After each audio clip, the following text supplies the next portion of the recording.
बोलो श्री कृष्ण कन्हैया लाल की जय। श्री वल्लभाधीश की जय। श्री गिरिराज धरण की जय। श्री यमुने महारानी की जय। श्री गोसाई जी परम दयाल की जय। श्री हरिराय जी महाप्रभु की जय। श्रीनाथ जी प्यारे की जय। श्री बालकृष्ण लाल की जय। श्रीनाथ चरितामृत कथा के मंगल द्वितीय दिवस। जो श्रीनाथ जी बाबा के चरित्रों का हम रसपान करने वाले हैं, वो श्रीनाथ जी का जो स्वरूप है वो मधुरता से संपन्न है, मिठास से संपन्न है। और जब वही मधुरता से संपन्न ऐसे श्रीनाथ जी के दर्शन करते हैं, तब हृदय के अंदर भी वही मधुरता का अनुभव होता है। और श्रीनाथ जी बाबा अत्यंत मधुर लगने से उन पर प्यार का अनुभव होता है। अत्यंत भावुक, उत्साही, जिज्ञासाથી भरपूर एवा सर्ववाला वैष्णवजनों। भगवान श्रीनाथजीना दिव्य चरित्रों ने हृदयंगम करवा माटे આપણે સર્વ અહીંયા ઉપસ્થિત થયા છે। મદ ભક્ત યત્ર ગાયંતી તત્ર તિષ્ઠામિ નારદ। હે નારદ, હું ક્યાં આવીને વસું છું? જ્યાં મારા ભક્તો મારું ગુણગાન કરે છે, જ્યાં મારા ભક્તો મારી કથાનું શ્રવણ કરે છે, જ્યાં મારા ભક્તોએ મારું હૃદયથી સ્મરણ કરે છે, તે પ્રત્યેક જગ્યાએ હે નારદ મારું વાસ વિદ્યમાન છે। જ્યારે ભગવાનની કથા થતી હોય અને ભગવાન એમાં ઉપસ્થિત ન હોય, એ કઈ રીતે શક્ય બને? આચાર્ય પીઠ નથી, આ શ્રી મહાપ્રભુજીની ગોદી છે। અને મહાપ્રભુજીની ગોદીમાં બેસીને, મહાપ્રભુજીના ખોળામાં બેસીને એ આચાર્ય પરંપરાના અંદર અમને સદભાગ્ય મળ્યું, સૌભાગ્ય મળ્યું કે આચાર્ય પીઠ ઉપરથી કથા કરવાનું એક સુંદર લાભ પ્રાપ્ત થયું। તો આચાર્ય પીઠ એ મહાપ્રભુજીની ગોદી છે અને એમની ગોદીમાં બેસીને એમની જ ઉર્જાને લઈને, એમની જ શક્તિને લઈને એ મહાપ્રભુજીના હૃદયમાં કોણ બિરાજે છે? એ મહાપ્રભુજીના હૃદયમાં સાક્ષાત શ્રીનાથજી બાબા વિરાજે છે। તો મહાપ્રભુજીની ગોદીમાં અમે અને મહાપ્રભુજીના હૃદયમાં શ્રીનાથજી, એ શ્રીનાથજી બાબા જ અમારા હૃદયમાં બિરાજમાન થઈને આ શ્રીનાથજીની કથાનું રસપાન કરાવશે અને આપના હૃદયમાં બિરાજમાન થઈને શ્રીનાથજી બાબા જ એક કથાનું પોતે રસપાન કરશે। તો અહીંયા કહેનાર પણ શ્રીનાથજી છે અને શ્રવણ કરનાર પણ શ્રીનાથજી છે। तो भगवान कहां आकर बसते हैं? भक्तों की हृदय स्थली के ऊपर आकर भगवान विराजमान हो जाते हैं। જ્યારે જ્યારે કથાના અંદર તલ્લીનતા આવે, મગ્નતા આવે, ખોવાઈ જવાનું મન થાય, એમાં ભાવ વિભોર થઈ જવાય, ત્યારે સમજી લેજો એ તમે નથી રહ્યા, तुम में भगवान का आवेश हो चुका है। परमात्मा તમારા હૃદયમાં પધારી ગયા છે। પછી એ વક્તાના હૃદયમાં પણ પધારી શકે અને શ્રોતાના હૃદયમાં પણ પધારી શકે। એટલે વક્તા અને શ્રોતા બંને સ્વચ્છ મનથી, સ્વચ્છ હૃદયથી ભગવાનની આ કથારૂપી ભક્તિના અંદર તલ્લીન થવું જોઈએ। જ્યાં સુધી તલ્લીન નહીં થાવ ત્યાં સુધી આનંદ નહીં આવે। કારણ કે આનંદને મેળવવા માટે અહંકારનો ત્યાગ કરવો પડશે। આ હુંકારના અંદર આનંદ નથી, આ હુંકારના ત્યાગના અંદર આનંદ છે। તમે અનુભવ કરજો, તમને સૌથી વધારે શાંતિ ક્યારે મળે? કે આપણને સૌથી વધારે કઈ વસ્તુ ગમે? કોઈ કહેશે મને આ ગમે, કોઈ કહેશે મને તે ગમે, પણ એક વસ્તુ બહુ સ્પષ્ટ છે, જે બધાને ગમે એવી કઈ વસ્તુ? અમુક વસ્તુ મહેલવાળાને ગમતી હોય, અમુક વસ્તુ ઝૂંપડીવાળાને ગમતી હોય, પણ મહેલવાળાની ઝૂંપડીવાળાની વસ્તુમાં ફરક હોય. પણ એક એવું તત્વ છે જે બધાને ગમે, મહેલવાળાને ગમે, ઝૂંપડીવાળાને ગમે, ગરીબને પણ ગમે, અમીરને પણ ગમે, અને એનું નામ છે ઊંઘ. એ ઊંઘ અમીરને ગમે, એ ઊંઘ ગરીબને ગમે. અને આ ઊંઘ કેમ ગમે છે આપણને? કારણ કે ઊંઘના અંદર સંપૂર્ણ હુંકારનું નાશ છે. તમે ઊંઘતી વખતે એવું કહો, હું સૂઈ રહ્યો છું, હું ફલાણો ફલાણો રાજા આટલી મોટી સોનાની શૈયા પર પહોળી રહ્યો છું, હું ફલાણો ફલાણો પ્રતિષ્ઠિત વ્યક્તિ હું પહોળી રહ્યો છું, હું ફલાણો રાષ્ટ્રપતિ પહોળી રહ્યો છું. જ્યારે ઊંઘવું હોય ને ત્યારે રાષ્ટ્રપતિત્વ કાઢી નાખવું પડે. જ્યારે સૂવું હોય ત્યારે તમે કેટલા પણ પ્રતિષ્ઠિત હો, કેટલો પણ અહંકાર ભરાયેલું હોય, એ અહંકારને ત્યજવું જ પડશે, તો જ ઊંઘ આવશે ભાઈ, નહીં તો ઊંઘ જ નહીં. कोशिश करने से नींद नहीं आती है, जहां कोशिशों को विराम दिया जाता है तभी नींद आती है. ઘણા લોકો કે અમને ઊંઘ જ નથી આવતી, પણ કોશિશ નહીં કરો ભાઈ ઊંઘવાની. ઊંઘવાની કોશિશના અંદર જ ઊંઘ નથી, અને જ્યાં કોશિશ સમાપ્ત થાય છે ત્યાં જ ઊંઘ છે. કારણ કે આખા દિવસમાં કર્મ કરીને જ્યારે વ્યક્તિ થાકનો અનુભવ કરે છે અને એ થાકથી એને નેચરલી ઊંઘ આવે છે, તો ઊંઘ એ બહુ સહજ તત્વ છે, એમાં કોશિશ નથી. સમર્પણ માટે પણ કોશિશ નથી, એ સમર્પણ થઈ જતું હોય છે. સ્મરણ માટે પણ કોશિશ નથી, એ સ્મરણ થઈ જતું હોય છે. અપ્રયત્ન ચિત્ત વ્યાપારઃ ઇતિ સ્મરણમ, સપ્રયત્ન ચિત્ત વ્યાપારઃ ઇતિ ચિંતનમ. What is the difference between smaran and chintan? આપણે કહીએ ને મેં આનું ચિંતન કર્યું, અને આપણે કહીએ ને મેં આનું સ્મરણ કર્યું, એમાં ફરક શું? ચિંતન એટલે તમે તમારી બુદ્ધિને 10 વાર હથોડા મારીને એને કહો છો, તું આનો વિચાર કર, તું ભગવાનનો વિચાર કર, તારું મન ભગવાનમાં લગાડ. હથોડા મારી મારીને પોતાના જાતને કહીને જે કરવામાં આવે એનું નામ ચિંતન. કેવા હથોડા મારવા પડે છે! ભગવાન સામે બેસીએ ત્યારે આખી ઓફિસ દેખાય, પણ જ્યારે સિનેમા ઘરમાં બેસીએ ત્યારે ઓફિસ દેખાય? સિનેમા ઘરમાં બેસીએ ત્યારે મનને કેવું પડે તું પિક્ચરમાં લાગ? ના, એ લાગી જ જાય, એને હથોડા ના મારવા પડે. પણ ભગવાન સામે બેસીએ ત્યારે 10 વાર એને કેવું પડે લાગ લાગ લાગ.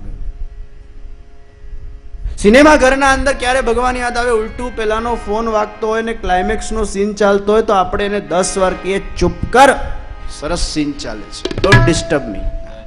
અને ભગવાનની સેવા કરતો હોય ને ભગવાનને સ્નાન કરાવતો હોય ને ફોનની રિંગ વાગે તરત ઘંટડી ઉચકવા જશે. ભગવાન કે પોતે નાતો ત્યારે ઉચકવા જાય છે આ રીતે? સિનેમા ઘરમાં બેઠા બેઠા ભગવાન યાદ ના આવે, પણ ભગવાનના સામે બેઠા બેઠા સિનેમા યાદ આવી જાય. માણસ ક્યાં ને ક્યાં ખોવાયેલો હોય ભગવાનના સામે, પણ શું શું વિચારો એના અંદર ચાલતા હોય. હું તો ઘણીવાર અમારી હવેલીઓમાં જોઉં ને, મંગળાના દર્શન ખુલ્લા હોય અને મંગળાના દર્શન કરવા બધા આવે. ભગવાન આટલા સરસ મુસ્કુરાયેલા એના સામે ઊભા હોય, બેઠા હોય, પણ આ કઈ અલગ જ દુનિયામાં હોય. મારે ઓફિસે જે ના કરવાનું છે, મારે દુકાને જે ના કરવાનું છે, મારે આટલા લોકોને મળવાનું છે, જલ્દી આરતી થાય એટલે આરતી લઈને ઉઠવું અહીંયાથી. અને અમારા ત્યાં 8:30 આરતી થાય, 8:30 5 થાય એટલે બધા આગા પાછા થઈ જાય. એક ભાઈ તો મને કે મંગલા બનાય બંગલા, મંગલા બનાય બંગલા. એ ખરેખરનો બંગલો બની ગયો. પછી તો ચારે બાજુ પ્રચાર કરવા લાગ્યો, મંગલા બનાય બંગલા, મંગલા બનાય બંગલા. એ ભગવાનના સામે પછી મંગળાના દર્શન કરવા હોય ને એટલે બંગલો જ દેખાયા કરે. બંગલો બન્યો ના હોય ને બંગલો જ દેખાયા કરે. એને ભગવાન ના દેખાય. એ હોય ભગવાનના સામે, પણ એનું ચિત્ત ક્યાંક ને ક્યાંક ફરતું હોય, મન ક્યાંક ને ક્યાંક આલોટતું હોય. એકવાર એક પત્ની હતા, બહુ ભગવદીય, બહુ ભાવિક, બહુ શ્રદ્ધાળુ. એના પતિ બહુ અસ્ખલિત મગજવાળા, અસ્થિર મગજવાળા. એટલે એકવાર પતિ અને પત્ની ગુરુજીને મળ્યા અને પતિદેવ એવી હેકડી મારવા લાગ્યા ગુરુજી સામે, હું તો બહુ મોટો ભક્ત, તમને ખબર છે મારી ભક્તિ જોઈ, 2-2 કલાક ભક્તિ કરું, ભગવાનના સામે બેઠો રહું તો બેઠો જ રહું, ઊભો જ ના થવું, મારી ભક્તિ તમે જોઈ. ઘણા લોકોને છે ને આવું બડાઈ મારવામાં બહુ મજા આવતી હોય, એમને ભક્તિમાં ઇન્ટરેસ્ટ ના હોય, ખાલી બડાઈ મારવામાં મજા આવે, મારી ભક્તિ જોઈ. એટલે પછી પત્નીએ વિચાર કર્યો, હવે આની જરા ખબર લઉં. એટલે પત્નીએ પેલા ગુરુજીને કીધું કે એકવાર ઓચિંતા સવારે આટલા વાગે અમારે ઘેર આવો, હું તમને ઓફિશિયલી ઇન્વાઇટ નથી કરતી, પણ પ્લીઝ મારા માટે આટલું કરો, ઓચિંતા અમારા ઘેર આવો. એટલે ગુરુજી ઠીક છે, તમને સાથ આપું છું. એટલે સવારે 9 વાગે ઓચિંતા ગુરુજી ઘેર પધાર્યા. પત્ની સાવરણી વાર્તા હતા, એટલે બુહારી કરતા હતા. એટલે અચાનક પત્ની આવ્યા. પતિદેવ ભગવાનના મંદિરમાં બેસીને ભક્તિ કરતા હતા, રટન કરતા હતા. અચાનક ગુરુજી આવ્યા એટલે પેલા પતિ જપ કરતા હતા, એટલે એને ખ્યાલ આવી ગયો કોઈક આવ્યું છે બહાર. એટલે પછી પત્નીને પૂછ્યું ગુરુજીએ, શું કરે તમારા પતિદેવ? એ તો જોડા ખરીદવા ગયા છે દુકાનમાં, ચમારની દુકાનમાં જોડા ખરીદવા ગયા છે. પેલો પતિ અંદર ભગવાનના મંદિરમાં બેઠો રામ નામનું જપ કરે, કૃષ્ણ નામનું જપ કરે અને વિચાર કરવા લાગે, મારી પત્ની આટલી જુઠ્ઠી, હું ભગવાનના સામે બેઠો છું અને ગુરુજીને કહે છે હું જોડા ખરીદવા ગયો છું, કેટલી જુઠ્ઠી છે. હવે એનું મન હજી અસ્ખલિત થઈ ગયું, જોરથી કૃષ્ણ નામનું રટન કરવા લાગ્યો. શ્રી કૃષ્ણ શરણમ મમ, શ્રી કૃષ્ણ શરણમ મમ. ઇનડિરેક્ટલી એવું કહે છે, સાંભળો, અહીં ઘરમાં જ બેઠો છું.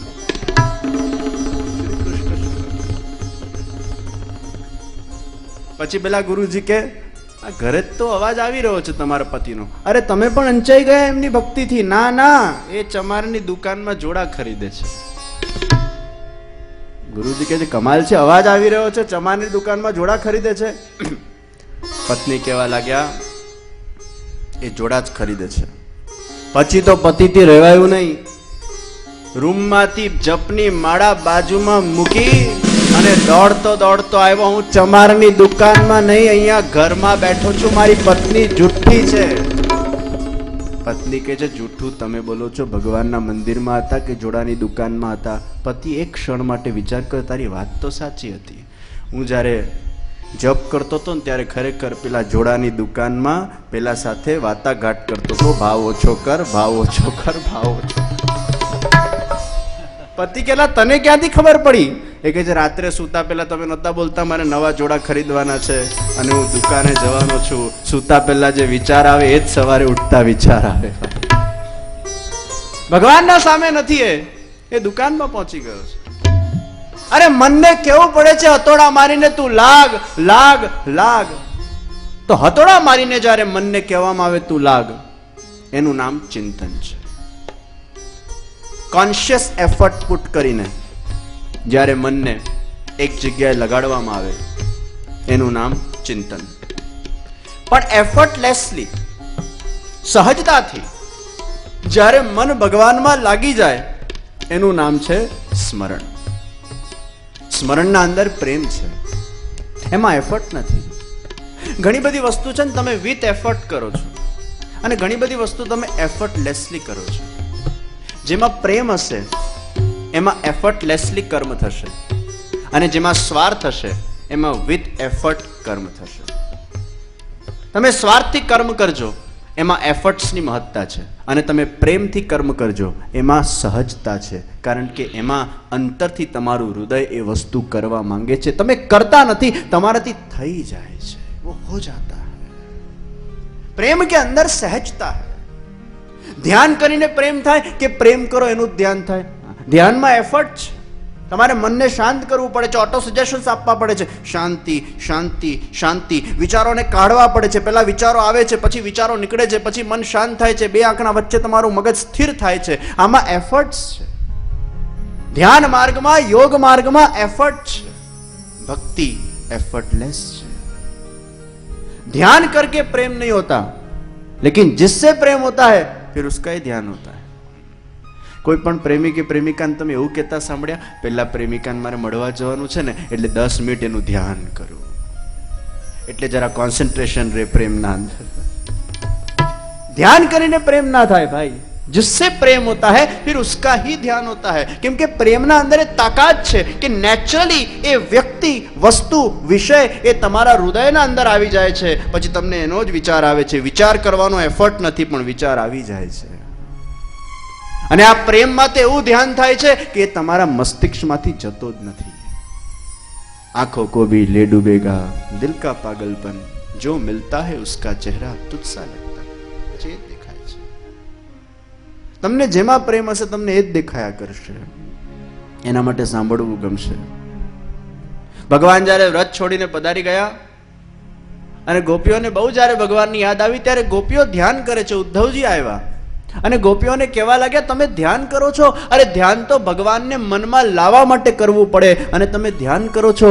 ગોપીઓ કે છે, આ ધ્યાન ભગવાનને લાવવા માટે નથી, આ ધ્યાન ભગવાનને અમારા મનમાંથી કાઢવા માટેનું છે. આ ધ્યાન કાઢવા માટેનું છે. એ અમારા મનમાંથી નીકળતો જ નથી. આ લાવવા માટેનું ધ્યાન નથી, આ કાઢવા માટેનું ધ્યાન છે. એવી પ્રેમમાં આસક્ત થઈ ગઈ છે ગોપીઓ. ભગવાન કો નિકાલના હૈ. સહજતા જહાં હૈ वहां प्रेम है. ઊંઘ સહજતાથી આવે છે, એમાં કોઈ એફર્ટ નથી. સબ કોશિશ સમાપ્ત વહી નિંદા થી. અને કોશિશ કરશો તો ઊંઘ નહીં આવે. તમે જોજો કોઈ પણ કર્મ તમે કોશિશ સાથે બહુ કરશો ને નહીં મજા આવે. તમે અનુભવી લો છો. કથાના અંદર અમુક વાતો તમને એવી કહીશ કે જે ખાલી સાંભળવા યોગ્ય નથી, પણ એને જીવનના અંદર, આચરણના અંદર, એક્શનના અંદર મૂકવા યોગ્ય છે અને અનુભવ કરવા યોગ્ય છે. Practice it. તમે જોજો જેટલું કોશિશ કરીને કરશો ને નહીં મજા આવે. એમાં મગ્ન થવું પડશે. હું ઘણી વાર ચિંતન કરતો હોઉં ને, મને ચિંતનમાં ઘણી બધી વસ્તુ દેખાય. એક હું જોઉં ઘણી વાર નળને આમ ચાલુ કરીએ અને નળમાંથી પાણી આવે. પછી બીજા નંબરે નદી વહેતી હોય અને ત્રીજા નંબરે વરસાદ પડતો હોય. આમાં શું ફરક? તમને લાગે આ હું નળ, નદી, વરસાદ? ના, પણ આ ચિંતન છે કે નળને જ્યારે તમે ચાલુ કરો એમાંથી પાણી પડે, એટલે તમે જ્યારે ચાલુ કરો ત્યારે જ પાણી પડે અને પછી બંધ કરો એટલે બંધ થઈ જાય. એ નળ કહેવાય. એક છે નદી, જેનો સહજ સ્વભાવ છે, એની એક મર્યાદામાં વહે છે. એ મર્યાદાને ક્યારે પણ પાર નથી કરતી. ત્યાં પૂર આવે ત્યારે કરવું પડે, પણ બહુ રેર. એ નદી પોતાની મર્યાદામાં વહે છે, એક લિમિટેશનમાં વહે છે, એક માન સાથે વહે છે, એક મર્યાદા, એક સુંદર આદર સાથે વહે છે. વરસાદ કોઈ મર્યાદા નહીં. એવું નથી કે નળ ચાલુ કરો તો જ પેલું પાણી પડે. વરસાદ તો જ્યારે પણ વહી શકે, ક્યાં પણ વહી શકે, ગટરમાં પણ વહી શકે, નદીમાં પણ વહી શકે, સાગરમાં પણ વહી શકે. એને તો વરસાદ કહેવાય. જોઈને ન વહે, જોયા વગર વહે, એને વરસાદ કહેવાય. તમારી ઈચ્છા હોય કે ના હોય એ વરસી પડે. તો નળ, નદી અને વરસાદ, આ ત્રણના ચિંતનના અંદર તમને ખબર પડશે તમે પણ અમુક વાર કર્મ નળના જેમ કરો છો, અમુક વાર કર્મ નદીના જેમ કરો છો અને અમુક વાર કર્મ વરસાદના જેમ કરો છો. નળ જેવું કર્મ એટલે મારે આ કરવું જ પડશે, નહીં ચાલે, મારે બોલવું જ પડશે, નહીં ચાલે, મારે પેલાને મારવો જ પડશે, નહીં ચાલે. આ નળ. એ નળ બધ ખુલે એટલે ગુસ્સો એ નીકળે એમાંથી, પ્રેમ એ નીકળે એમાંથી, થાક એ નીકળે એમાંથી. એ નળ છે, નહીં મજા આવે. આ કરવું જ પડશે ની જે વૃત્તિ આવે છે ને, નહીં મજા આવે. તમે જોજો, તમને માથે ભાર લાગશે, મારે એક્ઝામ આપવી જ પડશે, ભાર લાગશે. આ નળ બની ગયા. ઘણા બધા છોકરા કેટલા ગભરાતા હોય એક્ઝામથી. એક્ઝામનો સમય આવે એટલે ગભરાઈ જાય. પ્રેશર એટલું બધું માથે. 9 વાગ્યાનો પેપર હોય, 2 વાગ્યા સુધી ભણે, સવારે 6 વાગે ઉઠે, કાઉન્ટડાઉન સ્ટાર્ટ થાય. 3 કલાક બાકી, 2 કલાક બાકી, 1 કલાક બાકી, અડધો કલાક બાકી, 15, 10, 5, 2, 1 એક્ઝામ. કુકરમાંથી જેમ સીટી વાગે પ્રેશર નહીં, અહીંયાથી સીટી વાગે. ત્યારે હું ઘણી વાર કહેતો હું, તમે એક્ઝામને આ રીતે આટલું ભારપૂર્વક નહીં લો. નળ બની ગયા છો. એ પાણી ભરાયા કરે નળમાં, ટાંકીમાં પાણી ભરાયા કરે, પછી સ્વિચ ઓન થાય ત્યારે એમાંથી પેલું ફોર્સ નીકળે, પાછું પ્રેશર પંપ હોય તો વધારે ફોર્સ નીકળે. પણ પાણી ભરાવા દો છો તમે ટાંકાના અંદર, આ પ્રેશરનું પાણી ભરાય છે, પછી નળના જેમ ખુલે છે, અને એમાં એ પાણી પોતાની સ્વતંત્રતાથી વહી શકતું નથી. તમે જેટલું ધારો ચાહો એટલું જ વહી શકે છે. એક સીમિત મર્યાદામાં એના ટાંકામાં પાણી ભરાયેલું છે. નળ છે. પ્રેશર નહીં રાખો કોઈ પણ વસ્તુમાં. આ પ્રેશર એ તમારા અંદરની ખિલાવટને ગરમાવી દેતું હોય છે. તમે બહુ આર્ટિફિશિયલ બની જાઓ છો, તમે સહજ નથી રહી શકતા, નેચરલ તમારા અંદર બ્યુટી નથી આવી શકતી. You become artificial. ત્યારે બધા છોકરાઓને ઘણી વાર તો કહેતો, એક્ઝામનો ડર નહીં રાખતા, એક્ઝામને પ્રેમ કરો. ઉઠતા સાથે તમારા જાતને કહો, I am very much happy today because today is my exam. હું બહુ ખુશ છું, આજે મારી પરીક્ષા છે. તમે વલણ બદલી નાખો તમારા જીવનનો. મને આ વસ્તુ નથી ગમતી, નથી ફાવતી, નહીં ચાલે. આ વલણ તમારા જીવનનો જો તમે બદલી નાખશો તો તમારા જીવનના અંદર જે પણ કઠોર વસ્તુ હશે એનો કોમળતાથી તમે સ્વીકાર કરશો. એ ભાર નહીં લાગે. આ નળ છે, ભાર નહીં લાગવો જોઈએ, સહજ હોના ચાહીએ. મને આ ગમે છે. દરેક વસ્તુને પ્રેમ કરો. પ્રેમમાં સહજતા છે, નહીં તો ભાર છે. મુझे પસંદ है. આજના છોકરાઓમાં તમને સાચી વાત કહું, વાત નીકળી એટલે કહું, સૌથી મોટી તકલીફ શું છે કે દે don't have second and third option in their life. એક જ બસ, મારી આ ઈચ્છા પૂરી થવી જ જોઈએ. આ નળ થવી જ જોઈએ. તમને ખબર છે મનોવિજ્ઞાન શું કે છે? કે મનોવિજ્ઞાન કે છે કે તમારી ઈચ્છાને પૂરી કરવા માટે તમારે એવો ફોર્સ તમારા અંદર આપવો પડે. કેવો ફોર્સ? કે તમારી બોચી પકડીને તમને કોઈ પાણીના અંદર નાખે એ વખતે તમારા અંદર કેવો ફોર્સ હોય છે? મને હવા જોઈએ, હવા જોઈએ, હવા જોઈએ, હવા જોઈએ. એવો ફોર્સ તમારા અંદર જોઈએ તમારી કોઈ ઈચ્છાને પૂરી કરવા માટેનો. પરંતુ એ ફોર્સ નળ જેવો ન જોઈએ, એ ફોર્સ વરસાદ જેવો જોઈએ. એ ફોર્સ વડ જેવો ના જોઈએ, વરસાદ જેવો જોઈએ. હા, ઈચ્છા છે મારી કે આ પૂરી થાય, પરંતુ એ ઈચ્છા જો તમારી પૂરી નહીં થઈ તો what is second option? That should be ready. What is the third option? That should be ready. આજના છોકરાઓમાં સેકન્ડ ને થર્ડ ઓપ્શન નથી, એટલે જ છોકરાઓ ડિપ્રેસ થાય છે, અશાંત થાય છે, સ્ટ્રેસ આવે છે. છોકરાઓની, એડલ્ટ્સમાં ટેન્શન આવે છે, ડિપ્રેશન આવે છે, દુઃખ થાય છે. તમારી ઈચ્છા પૂરી નહીં થઈ તો vote is the second option? Vote is the third option? જેમ આપણે મેડિકલ ફિલ્ડના અંદર પણ 3 ઓપ્શન નથી હોતા. તમારી તબિયત બગડે અને તમે ઓક્સિજન ન લઈ શકતા હો તો ઓક્સિજન માસ્ક મૂકવામાં આવે, સેકન્ડ ઓપ્શન. અને ઓક્સિજન તમે તમારા જાતે ન લઈ શકતા હો તો થર્ડ ઓપ્શન, તમને વેન્ટિલેટર પર મૂકવામાં આવે. તમારું મૃત્યુ થતા બચી જતું હોય છે. તો આપણા શરીરને જ્યારે આફત આવે છે ત્યારે 3 ઓપ્શન અવેલેબલ છે. ઓક્સિજન અવેલેબલ છે, વેન્ટિલેટર અવેલેબલ છે. તો તમારા જીવનના અંદર તમારા મનનું મૃત્યુ ન થાય એના માટે પણ સેકન્ડ અને થર્ડ ઓપ્શન એ ઓક્સિજન અને વેન્ટિલેટરના જેમ આપણા જીવનના અંદર તૈયાર જોઈએ. નહીં તો તમારા જીવનમાં એકવાર તમારી ઈચ્છા કદાચ પૂરી નહીં થાય, તમે નિરાશ થઈ જશો, હતાશ થઈ જશો, ડિપ્રેશનમાં આવી જશો અને જીવનને સેલિબ્રેટ નહીં કરી શકો, સ્વીકાર કરી શકતા નથી આજના લોકો પોતાના સાથે ઘટેલી અમુક પરિસ્થિતિઓનું. અને આ સ્વીકાર ભાવના આપણા અંદર ઘટી ગઈ છે એટલે જ વર્તમાનમાં આપણે જીવી પણ શકતા નથી. વરસાદના જેમ આપણે વહી શકતા નથી.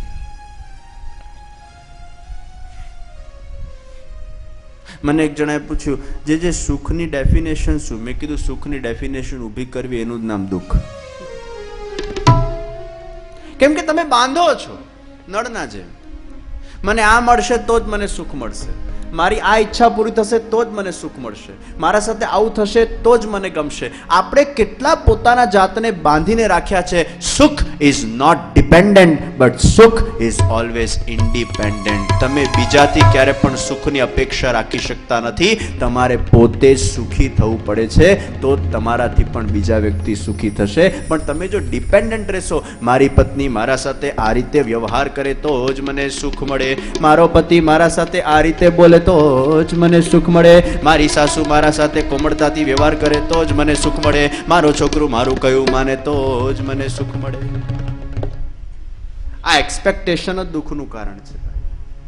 આ બાંધો છો, ટાંકીમાં પાણી ભરાય છે. આ બંધન જ્યાં સુધી હશે અહંકારનું, એમાં તમારો ઈગો છે કે મારા હિસાબે જ બધું થવું જોઈએ, મારા પ્રમાણે જ બધું થવું જોઈએ, નહીં થાય મને નહીં ચાલે. આ તમારી અહંકારની જડતા એ તમને ક્યારે પણ પ્રસન્ન રાખી શકતી નથી. જો કદાચ ઈચ્છા પૂરી નહીં થઈ તો સેકન્ડ ઓપ્શન તૈયાર રાખજો, એને સ્વીકાર કરજો, પણ ફોર્સ રાખજો. પહેલી વારમાં એ વરસાદનો ફોર્સ જોઈએ, એને પ્રેમ કરજો. મારો કહેવાનો ભાવાર્થ શું છે? નળ, નદી ને વરસાદથી એ સમજો જરા, કે નળ એટલે જેમાં તમે બહુ જ કોશિશ કરો છો તમારા લક્ષ્યને પ્રાપ્ત કરવાની. નદી એટલે 50% તમારા અંદર પેશન છે, તમને વસ્તુ ગમે છે કરવી, અને 50% તમારા અંદર કોશિશ છે. અમુક વસ્તુ કેવી હોય, તમને ગમતું પણ હોય કરવું. રાજનીતિ જેને ગમતી હોય એને પછી પોલિટિક્સ ગમતું થઈ જાય, એને પછી આડમારી એ ગમતી થઈ જાય, એનું પેશન છે, એમાં એને કંટાળો આળસ ના આવે. અમેરિકાના અંદર, વિદેશના અંદર બધા રગ્બી રમતા હોય, બોલ લઈને ભાગે, પછી પાછળ એના પર બધા ત્રાટકે, મારા ધાડ થાય ને બોલ ઝૂંટવે ને 2-3 મુક્કા ખાય, મજા આવે છે, એનું પેશન છે. ઘણી વાર બોક્સિંગ જોતા હોય ત્યારે એવું થાય કે આમાં લોકોને માર ખાવામાં શું ને મજા આવે છે, એનું પેશન છે. અને ત્રીજું, તમે કોઈના માટે નથી કરતા, તમારા ધ્યાનમાં બીજો વ્યક્તિ પણ નથી, બસ તમે વરસાદના જેમ પોતાની મસ્તીના અંદર વહી જતા હો છો. વરસાદ એટલે તમને ગમે છે ને તમે કરો છો, તમને પ્રેમ છે ને તમે કરો છો. એમાં પછી તમારા બુદ્ધિમાં કોઈ સ્વાર્થ નથી, કોઈ કોશિશ નથી, એફર્ટલેસલી દરેક વस्तु થઈ રહી છે, वो एक भाव છે. क्योंकि तुम अपनी मस्ती के अंदर हो, कौन क्या सोचता है तुम्हें पता नहीं है, कौन क्या विचार करता है तुम्हें पता नहीं है. तुम तुम्हारी भक्ति से, तुम्हारी मस्ती के अंदर वो कर्म करते जाते हो, वहां तुम्हें प्रेम है, उसमें तुम्हें जरा भी आलस नहीं आती, उसमें तुम्हें जरा भी कष्ट नहीं पड़ता है, क्योंकि वहां प्रेम विद्यमान है. તમારા લક્ષ્યને તમે પ્રેમ કરો, તમારા પેશનને તમે પ્રેમ કરો, તમારા પોતાના કાર્યને તમે પ્રેમ કરો. Just love what you are doing, then that doing will become lovable to you, and that will give you happiness in your life. જે કરો છો એને પ્રેમ કરો. આ તો પેલી કામવાળી ઘેર ના આવ્યો એટલે પેલા બેનજી ઝાડુ હાથમાં લઈને જોર જોરથી 10 ઝાડુ લાફા મારે, આજે કામવાળી નથી આવી, આજે કામવાળી નથી આવી, ઝાડુ છૂછા કાઢ નાખી. બિચારો ઝાડુ વિચાર કર, મને આટલું કારણ વગર કેમ ઠોકે છે, કામવાળી નહીં, એમાં હું શું કરું યાર. પણ પોતાની જાતને કહો, ये मेरा बहुत बड़ा सौभाग्य है, आज कामवाली नहीं आई है. એવું ઝાડુ મારું, એવું ઝાડુ મારું, એવું ઝાડુ મારું કે કામવાળીને બીજા દિવસે એક્ઝામ્પલ સેટ કરું, ઝાડુ આમ મરાય. એને પ્રેમ કરો ઝાડુ બિચારાને. કપડા પર ગુસ્સો ખાય, કપડા તારું શું બગાડ્યું. ઘણી વાર આપણે ઓબ્જેક્ટ પર ગુસ્સો કાઢતા હોઈએ છીએ, એ આળસ હોય છે, આપણું કંટાળો હોય છે, સેકન્ડ ઓપ્શનનો અભાવ છે. નથી આવી તો મારો સેકન્ડ ઓપ્શન રેડી હોવું જોઈએ, પોતે કરીશ અને પ્રેમથી કરીશ, એને મારે સ્વીકારવું પડશે. પોઝિટિવિટી એને કહેવાય જે નેગેટિવિટીને સ્વીકારી શકે. સફળ માણસ એને કહેવાય જે અસફળતાને સ્વીકારી શકે. પણ જે વ્યક્તિ અસફળતાને સ્વીકારી શકતો નથી, ક્યારે પણ સફળ થઈ શકતો નથી. હંમેશા દુનિયાના અંદર એ જ વ્યક્તિઓ શિખર પર પહોંચ્યા છે જે વ્યક્તિએ જીવનના અંદર ફેલિયર્સને જોયા છે, જે વ્યક્તિએ જીવનના અંદર સ્ટ્રગલને જોઈ છે, જે વ્યક્તિએ જીવનના અંદર દુઃખને જોયા છે. લોહુને તપાવવામાં આવે છે ને હથોડો મારવામાં આવે છે, સોનાને તપાવવામાં આવે છે ને એના અંદરથી મધુરતાને પ્રગટ કરવામાં આવે છે. એમ આપણા જીવનના અંદર પણ આપણે જેટલું તપીએ છીએ કષ્ટના માધ્યમથી, એટલું આપણા જીવનના અંદર મધુરતા આવતી હોય છે, સ્વીટનેસ આવતી હોય છે. બહુ મોટા સફળ માણસની મને એક બહુ સરસ વાત ગમી. બહુ સફળ થયા, કરોડપતિમાંથી રોડપતિ બન્યા, રોડપતિમાંથી પાછા કરોડપતિ બન્યા. કોઈકે પૂછ્યું કે તમે જ્યારે કરોડપતિમાંથી રોડપતિ બન્યા અને રોડપતિમાંથી કરોડપતિ બન્યા, તમારી વિચારધારા શું હતી જ્યારે તમે રોડપતિ હતા? તમે ડિપ્રેસ નતા થઈ ગયા, અશાંત નતા થઈ ગયા? એને બહુ સરસ ઉત્તર આપ્યો. મને મારા ભાગ્યના વશાત, મને મારા કર્મોના ફળના સ્વરૂપે, સંજોગો વસાત મારા જીવનના અંદર મને અસફળતા મળી, પણ મેં મારા જાતને ક્યારે પણ અસફળ માની નથી. અસફળતા મળવી અલગ વિષય છે, અસફળતા માનવું અલગ વિષય છે. भाग्य के अनुसार तुम्हें कुछ भी मिल सकता है, लेकिन मान लेना अपने आप को असफल, ये बहुत बड़ी भूल है. હું અસફળ નથી, હું સફળ જ છું. ભાગ્ય તમને ઉપર નીચે તમારા જીવનના અંદર લાવતું હોય છે અને તમારે સ્વીકારવાનું છે. યહી લાઈફ है, जिंदगी की यही जीत है, रीत है, हार के बाद ही जीत है. ભાગ્યથી ઓછું ક્યારે પણ કોઈને મળ્યું નથી અને ભાગ્યથી વધારે ક્યારે પણ કોઈને મળવાનું નથી. પુરુષાર્થ અને ભાગ્ય આ બંને એકબીજાના પૂરક છે.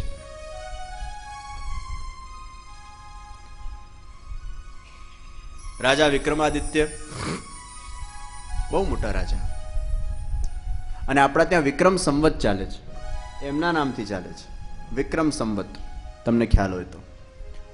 એ રાજા વિક્રમાદિત્ય જેવા રાજા આખા ભારતના અંદર હજુ સુધી થયા નથી, જેને હિસ્ટ્રીમાં જ્ઞાન હોય. એ વિક્રમાદિત્ય હંમેશા ઉપદેશ આપે, પણ પહેલા પોતે અનુભવીને આપે. મને એમનો પ્રસંગ બહુ ગમે છે.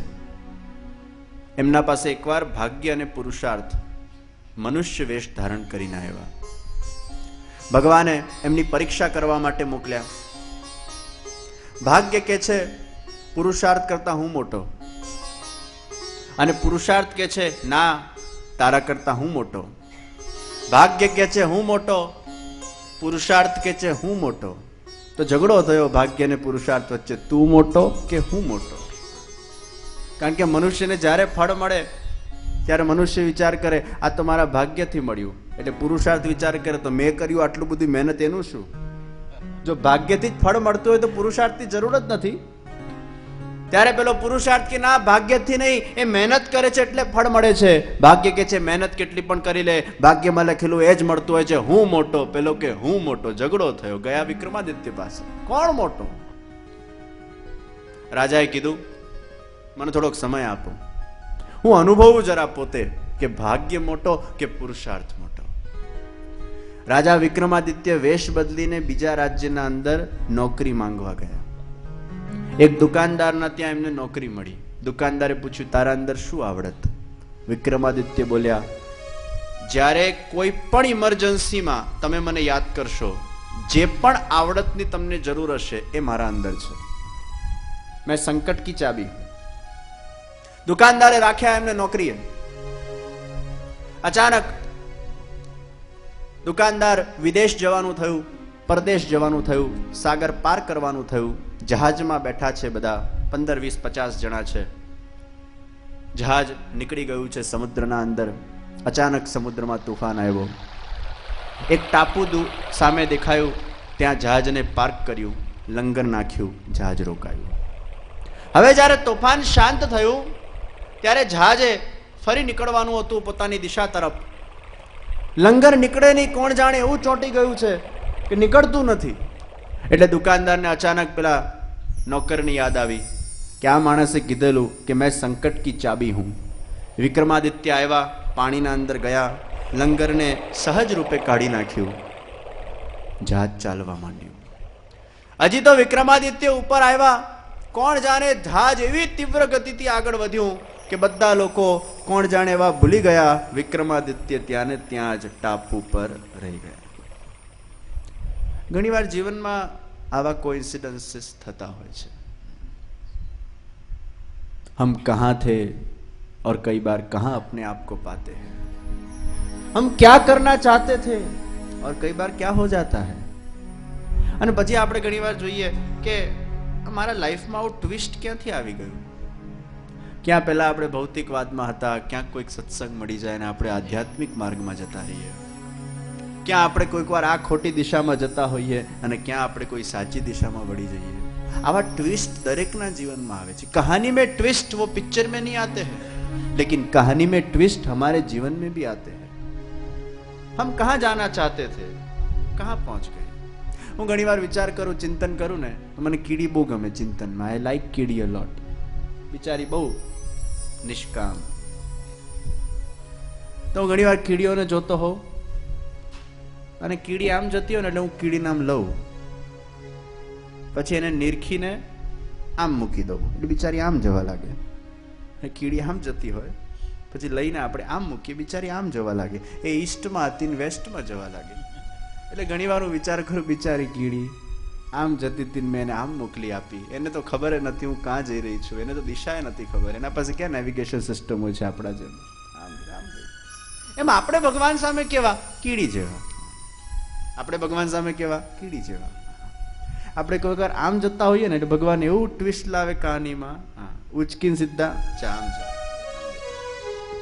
हम भी चींटी जैसे भगवान के साथ. વિક્રમાદિત્ય રહી ગયા ટાપુ પર. ટાપુથી એડજોઇન્ટ એક નગર હતું, આગળ ગયા. કેવો કોઇન્સિડન્સ, નગરના બોર્ડમાં લખેલું આ નગરની રાજકુમારીના લગ્ન એ રાજા વિક્રમાદિત્ય સાથે થશે.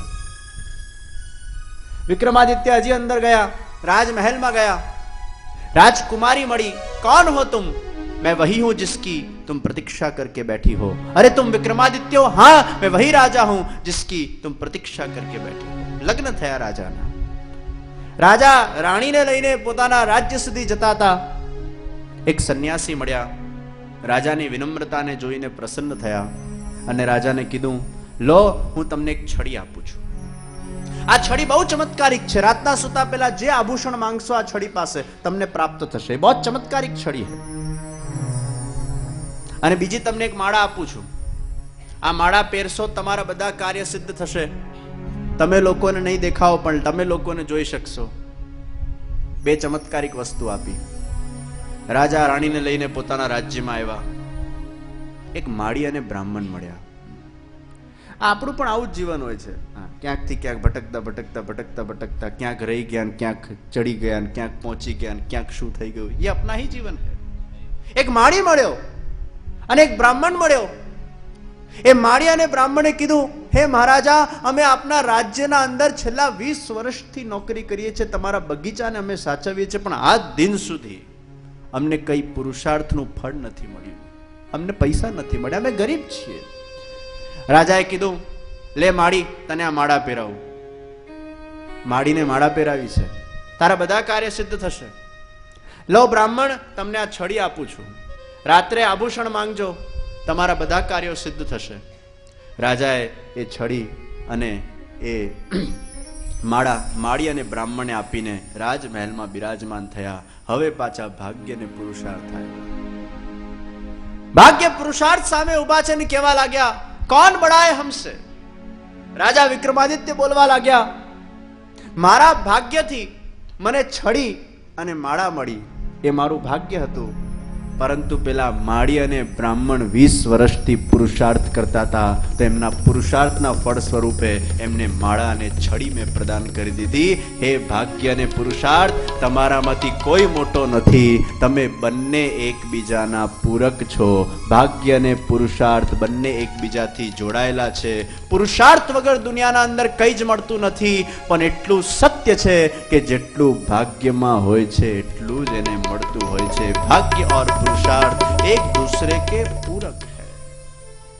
कोई એવું કે બેટ મોટો કે બોલ મોટો, શું ઉત્તર આપશો? જો બેટ મોટો કહો તો બોલ વગર ક્રિકેટ રમાય, અને બોલ મોટો કહો તો બેટ વગર ક્રિકેટ રમાય. બેટ અને બોલ જેમ એકબીજાના પૂરક છે, રાત્રિ અને સવાર એ એકબીજાના પૂરક છે. ભાગ્ય અને પુરુષાર્થ એકબીજાના પૂરક છે. બંને સંકળાયેલા છે. આ પુરુષાર્થ અને ભાગ્ય થી પણ ઊંચું અગર કોઈ તત્વ હોય તો એ ભગવાનની કૃપા શક્તિ છે. તમારા ભાગ્યમાં કંઈ પણ લખેલું હોય કે તમારા પુરુષાર્થ પણ કેવા હોય, પણ જો તમારા પર ભગવાનની કૃપા શક્તિ હોય, તમે જો ભગવાનના નિકટ પહોંચી જાઓ, ભગવાનના ખાસ બની જાઓ, તો ભગવાન તમારા ભાગ્યને પણ બદલી શકે છે, ભગવાન તમારા પુરુષાર્થોને પણ બદલી શકે છે, ભગવાન તમારી ડેસ્ટિની પણ બદલી શકે છે. At the end of the day everything is in the hands of God. તમે જે કાંઈ પણ કરો છો, ભલે તમારા ભાગ્ય પ્રમાણે તમને સુખ દુઃખ રૂપી કર્મના ફળ મળે, પણ એ પણ ભગવાનની ઈચ્છાથી મળતું હોય છે. હું ઘણીવાર મારા કથામાં આ વિષય કહેતો હોઉં કે કર્મ કરવામાં તમે સ્વતંત્ર છો, પણ ફળ ભોગવવામાં પરતંત્ર છો. તમારા કર્મ તમને ફળ નથી આપતા. હા, તમે જે કરો છો એ તમે ભરો છો ચોક્કસ, પણ એ કર્મનું ફળ એ ભગવાનની ઈચ્છાથી પ્રાપ્ત થાય છે. એ ભગવાન તમને ફળ આપે છે. કર્મ કરીને તમે છટકી જાઓ છો, પણ ફળ પછી ભગવાન તમને પ્રદાન કરે છે. ઘણીવાર ભગવાન જલ્દી પણ ફળ પ્રદાન કરે, ઘણીવાર નથી એ કરતા. ભગવાનના જે ભક્તો હોય છે એ ભગવાનના કૃપાના અધિકારી થતા હોય છે. પણ એક વસ્તુ યાદ રાખજો, આ જગતના અંદર આ ભગવાનની લીલા બહુ આંટીગુટી વાળી છે. તો એક બાજુ છે કર્મ માર્ગ, એમાં ભાગ્ય અને પુરુષાર્થ છે, અને બીજી બાજુ છે ભક્તિ માર્ગ, એમાં ભગવાનની લીલા અને કૃપા એનું પ્રાધાન્ય છે. ભક્તિ માર્ગને લીલા અને કૃપાથી તમે જુઓ, કર્મ માર્ગને ભાગ્ય અને પુરુષાર્થથી તમે જુઓ. કર્મ માર્ગના અંદર ભાગ્ય અને પુરુષાર્થ ભેગા છે, ભક્તિ માર્ગના અંદર બધું જ ભગવાનની લીલા છે, અને ભગવાનની કૃપા એના અંદર સૌથી મહત્વનું છે. આ બંનેને જો ભેગું કરીને જોશો તો વેદો કે છે નેતિ નેતિ નેતિ નેતિ નેતિ. આ ભગવાનની લીલા એ અમારા સમજના બહાર છે. જ્યાં અમારી બુદ્ધિ સમાપ્ત થાય છે ત્યાં જ ભગવાનનો શુભારંભ થાય છે. અને આ બુદ્ધિથી જો આપણે પરખવા જઈશું તો ભગવાનની લીલાને આપણે નહીં ઓળખી શકીએ. પણ એકલો વિશ્વાસ ચોક્કસ રાખજો કે જો તમે ભગવાનની ભક્તિ કરો છો તો નિશ્ચિત ભગવાન તમારું કલ્યાણ કરે છે, એમાં કોઈ બેમત નથી. હા, એવું દેખાતું હોય આપણને કે આપણા સાથે કંઈક ખોટું થયું, પણ એક વસ્તુ યાદ રાખજો, એ ખોટામાં પણ ક્યાંક ને ક્યાંક તમારું હિત હોય છે. भक्ति वो विचारधारा में परिवर्तन लाती है, सत्संग वो विचारधारा में परिवर्तन लाता है, सेवा वो विचारधारा में परिवर्तन लाता है. આપણી જે વિચારધારા છે એ કેવલ કર્મ માર્ગના અંદર સ્વાર્થી વિચારધારા છે, એટલે એ કર્મ માર્ગમાં ઈચ્છા પૂરી ન થતા સેકન્ડ થર્ડ ઓપ્શન અવેલેબલ થતા નથી. પણ તમારા જીવનમાં જો ભક્તિ હશે, ભગવાન માટેની શ્રદ્ધા હશે, તો ઓટોમેટિકલી સેકન્ડ ને થર્ડ ઓપ્શન તમારા જીવનના અંદર પ્રગટ થઈ જશે. ભગવાન કંઈક મારા માટે સારું વિચારે છે, ભગવાન કંઈક મારું હિતનો વિચાર કરે છે. આ પરિસ્થિતિ જે સર્જાઈ છે આ કોઇન્સિડન્સ નથી, આ મારા જીવનનો સૂત્ર છે. Everything is planned by God, everything is organised by God. આ બધું ભગવાન ગોઠવે છે. શરૂઆતમાં તમને એવું દેખાતું હોય ભગવાન કષ્ટ આપે છે, તમારા સારા માટેનું હોય છે. એક ભાઈ હતા, એમને એમના ફાધરમાં બહુ પ્રેમ, એટલું બધું ફાધરને માને, પ્રેમ કરે, પરંતુ એમના ફાધરનું મૃત્યુ થયું.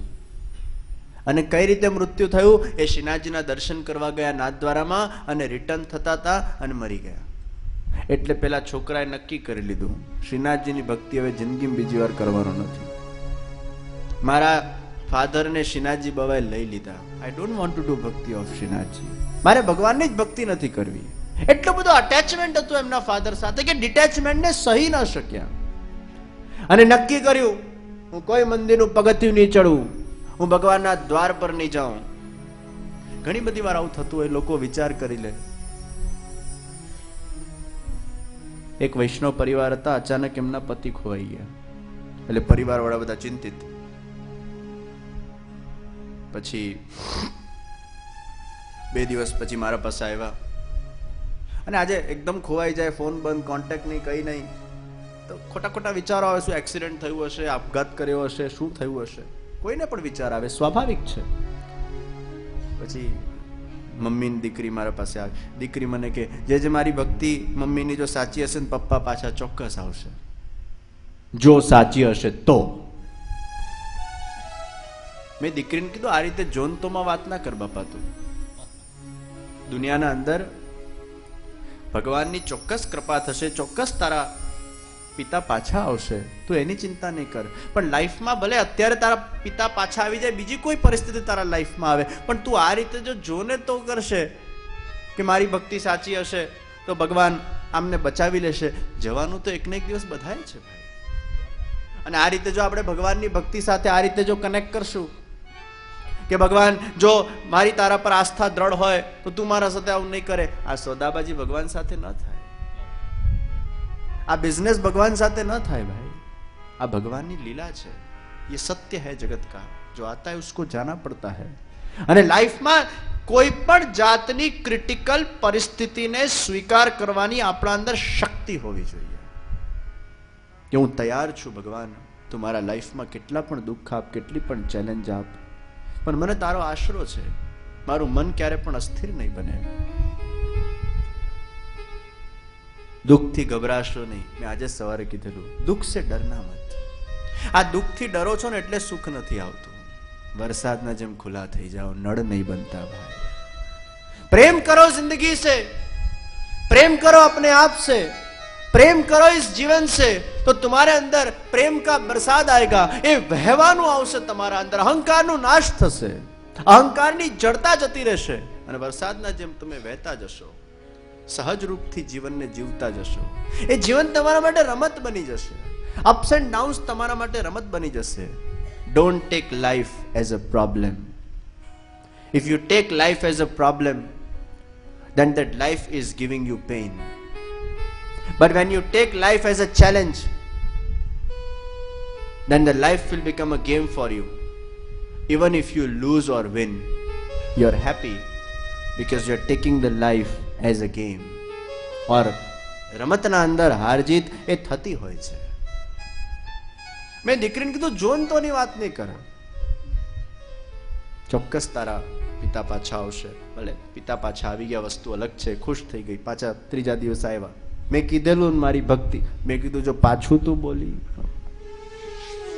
આ તો પાછું મનુષ્યની બુદ્ધિ એટલી વિચિત્ર છે, 10 વાર ભગવાન ઈચ્છા પૂરી કરે અને 11મી વારમાં જો ઈચ્છા પૂરી ન કરે તો ભગવાનના જ મંદિરમાં જઈને કે આ ભગવાન છે ને પહેલા જેટલો ચમત્કારિક હતો હવે એટલો રહ્યો નથી, પાવર ઓછો થઈ ગયો, वोल्टेज डाउन થઈ ગયું, पहले बहुत चमत्कारिक था अब कम हो गया. એટલે મહાપ્રભુજી કહે છે ભક્તિ वो मांगना नहीं सिखाती, भक्ति केवल समर्पण का सिद्धांत सिखाती है. भक्ति એ ક્યારે પણ માંગવા નથી શીખવાડતી, આપતા શીખવાડે એ ભક્તિ છે. સુખ માંગવાથી નહીં મળે, આપવાથી મળશે. સુખ માંગવાથી નહીં મળે. એક છોકરા છોકરી મારા પાસે આવ્યા, પરણવાના હતા. દીકરો એમના માતા પિતા સાથે આવ્યો, કેવા લાગ્યો? મેં પૂછ્યું પેલી છોકરી તને બહુ ગમે છે? મને કે હા સારી છે, સુંદર છે, સુશીલ છે, સંસ્કારી છે, એ મને ચોક્કસ સુખી રાખશે. પછી દીકરી આવી એના માતા પિતા સાથે, દીકરો બહુ ગમે, હા છોકરો સારો છે, હેન્ડસમ છે, દેખાવડો છે, રૂપવાન છે, ગુણવાન છે, એ મને ચોક્કસ સુખી રાખશે. તમે સાંભળ્યું જરા ધ્યાનથી? છોકરો કે છે છોકરી મને સુખી રાખશે, છોકરી કે છે છોકરો મને સુખી રાખશે. ત્યારે મેં મનમાં વિચાર કર્યો, છોકરો છોકરી પાસેથી સુખની ભીખ માંગે છે અને છોકરી છોકરા પાસેથી સુખની ભીખ માંગે છે. અરે બંને સુખના ભિખારી થઈને બેઠા છે, કોણ કોને સુખી રાખશે? અરે પ્રેમ તો उसको कहते हैं કે મારા આના સાથે લગ્ન થાય, હું એને સુખી રાખવાનો પ્રયત્ન કરું, અને છોકરી એવો વિચાર કરે હું આને સુખી રાખવાનો પ્રયત્ન કરું. બંને જગ્યાએ જ્યારે સુખ આપવાની ભાવના આવે છે ત્યારે જે પ્રેમનો બ્રિજ સ્થપાય છે, બે કિનારા વચ્ચે જ્યારે પ્રેમનો બ્રિજ બને છે ત્યારે જ જઈને સેતુ બંધાય છે, ત્યારે જ જઈને એકબીજાના નિકટ આવે છે. પણ આ કિનારો અલગ દિશામાં ફરતો હોય અને પેલો કિનારો અલગ દિશામાં ફરતો હોય, બ્રિજ નહીં બને. સુખ આપવાથી સુખ વધશે. એટલે પુષ્ટિ માર્ગમાં તત્સુખ ભાવના છે. ઠાકોરજીના સુખનો વિચાર આપણે જો કરશું તો ભગવાન આપણા સુખનો વિચાર કરશે. ભગવાન તો ભાવના જુએ છે ભાઈ, कैसी भावना है इसकी, टेस्ट करते हैं हमें। भगवान ने कई भोग की जरूर નથી, ભગવાન ને કોઈ જલની જરૂર નથી, ભગવાન ને કોઈ સુગંધીની જરૂર નથી, ભગવાન ને કોઈ વસ્ત્રની જરૂર નથી, ભગવાન ને કોઈ શસ્ત્રની જરૂર નથી। ભગવાન તો ખાલી તમારી ભાવનાને ટટોલતા હોય છે કે આને મારા માટે કેટલી ભાવના છે, અને એ ભાવના જ્યારે ભગવાનને તમારા હૃદયમાંથી પ્રગટ થતા જુએ છે ભગવાન, ત્યારે નિશ્ચિત ભગવાનને થાય છે આ મારો છે, આ મારો પોતાનો છે। પછી પોતાનો જાણીને ભગવાન તમારી રક્ષા કરે છે। વાંદરાનું બચ્ચું બિલાડીના બચ્ચું જોયું તમે?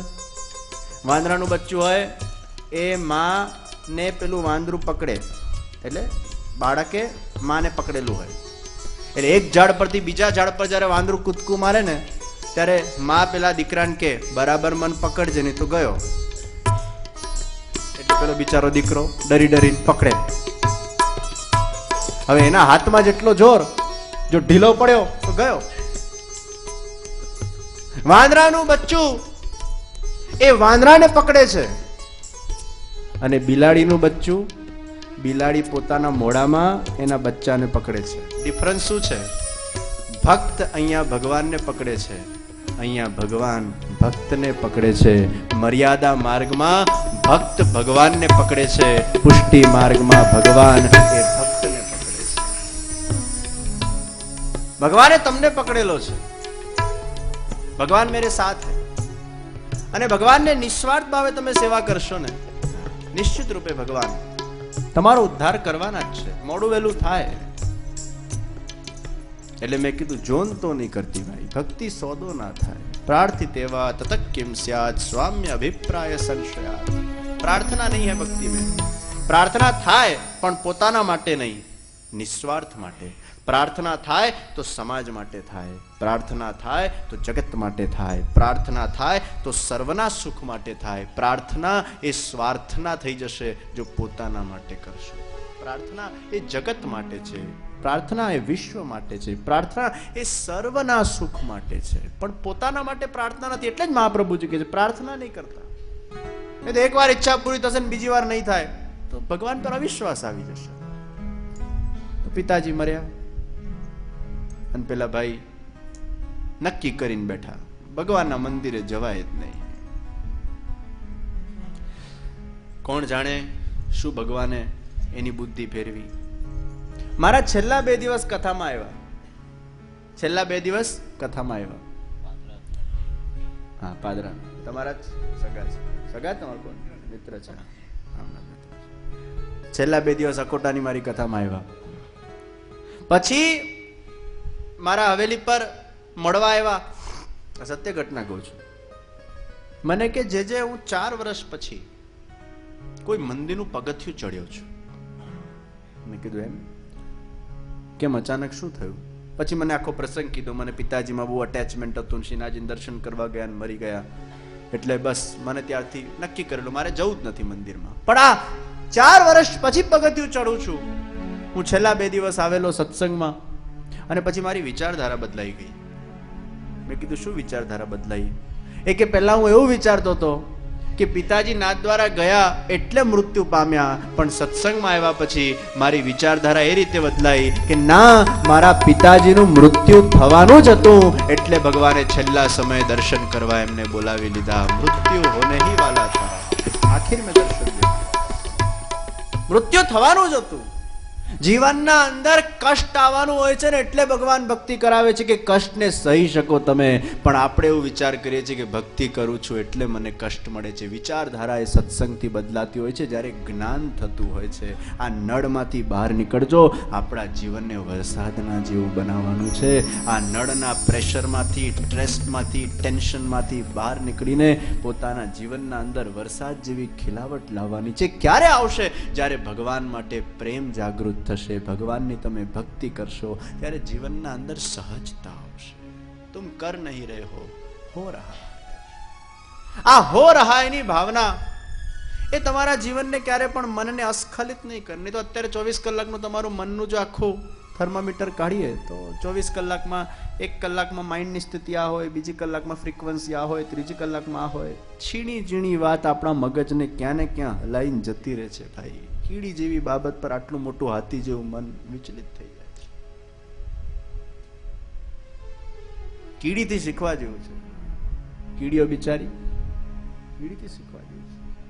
એ સમર આવે ત્યારે વિન્ટરને પ્લાન કરે, વિન્ટર આવે ત્યારે સમરની રાહ જુએ.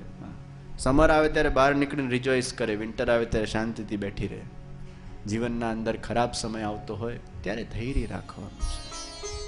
સારો ને ખરાબ સમય બંનેના જીવનમાં આવવાનો છે ભાઈ. પછી ખરાબ સમય ચાલતો હોય એમાં કેટલું સારું કરીએ, રિબાઉન્સમાં ખરાબ જ મળે, એટલે આપણને લાગે સારું કરી તોય ખરાબ મળે, પણ ખરાબ સમય ચાલે જ ભાઈ તારો. અને સારો સમય ચાલતો એમાં કેટલું ખરાબ કરીએ સારું જ મળે, આપણને લાગે બેમાનીમાં જ સાર છે ભાઈ, ચોરી કરવામાં જ ફાયદો છે. પણ તારું પુણ્ય વપરાઈ રહ્યું છે ગયા જન્મ. તું કરે છે તારે ભોગવવું જ પડશે. કર્મ કરને में तू स्वतंत्र है, फल भुगतने में तू परतंत्र है. તો કર્મ માર્ગમાં ભાગ્ય અને પુરુષાર્થ છે, અને ભક્તિ માર્ગમાં ભગવાનની લીલા અને ભગવાનની કૃપા છે. એટલે વેદો નેતિ નેતિ પુકારે છે.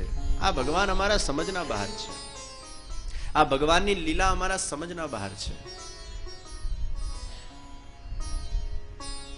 આ જગત એ ભગવાનની બહુ જ મોટી લીલા સ્થળી છે. એટલે મનુષ્ય જે કરે એને કર્મ કહેવાય, અને ભગવાન જે કરે એને લીલા કહેવાય. અને જે થઈ રહ્યું છે મારા સાથે, આ મારા પ્રભુની લીલા છે, એને ભક્તિ કહેવાય. ભક્તિ એટલે શું? જો હો રહા હૈ મેરે પ્રભુ કી લીલા હૈ. તો શાંતિ વ્યક્તિને કેવલ માત્ર ભક્તિથી મળે છે, આધ્યાત્મિકતાથી મળે છે. ભૌતિકવાદ થોડાક સમયનું સુખ આપશે, પણ લાંબા ગાળાની શાંતિ એ આધ્યાત્મિકવાદ આપે છે.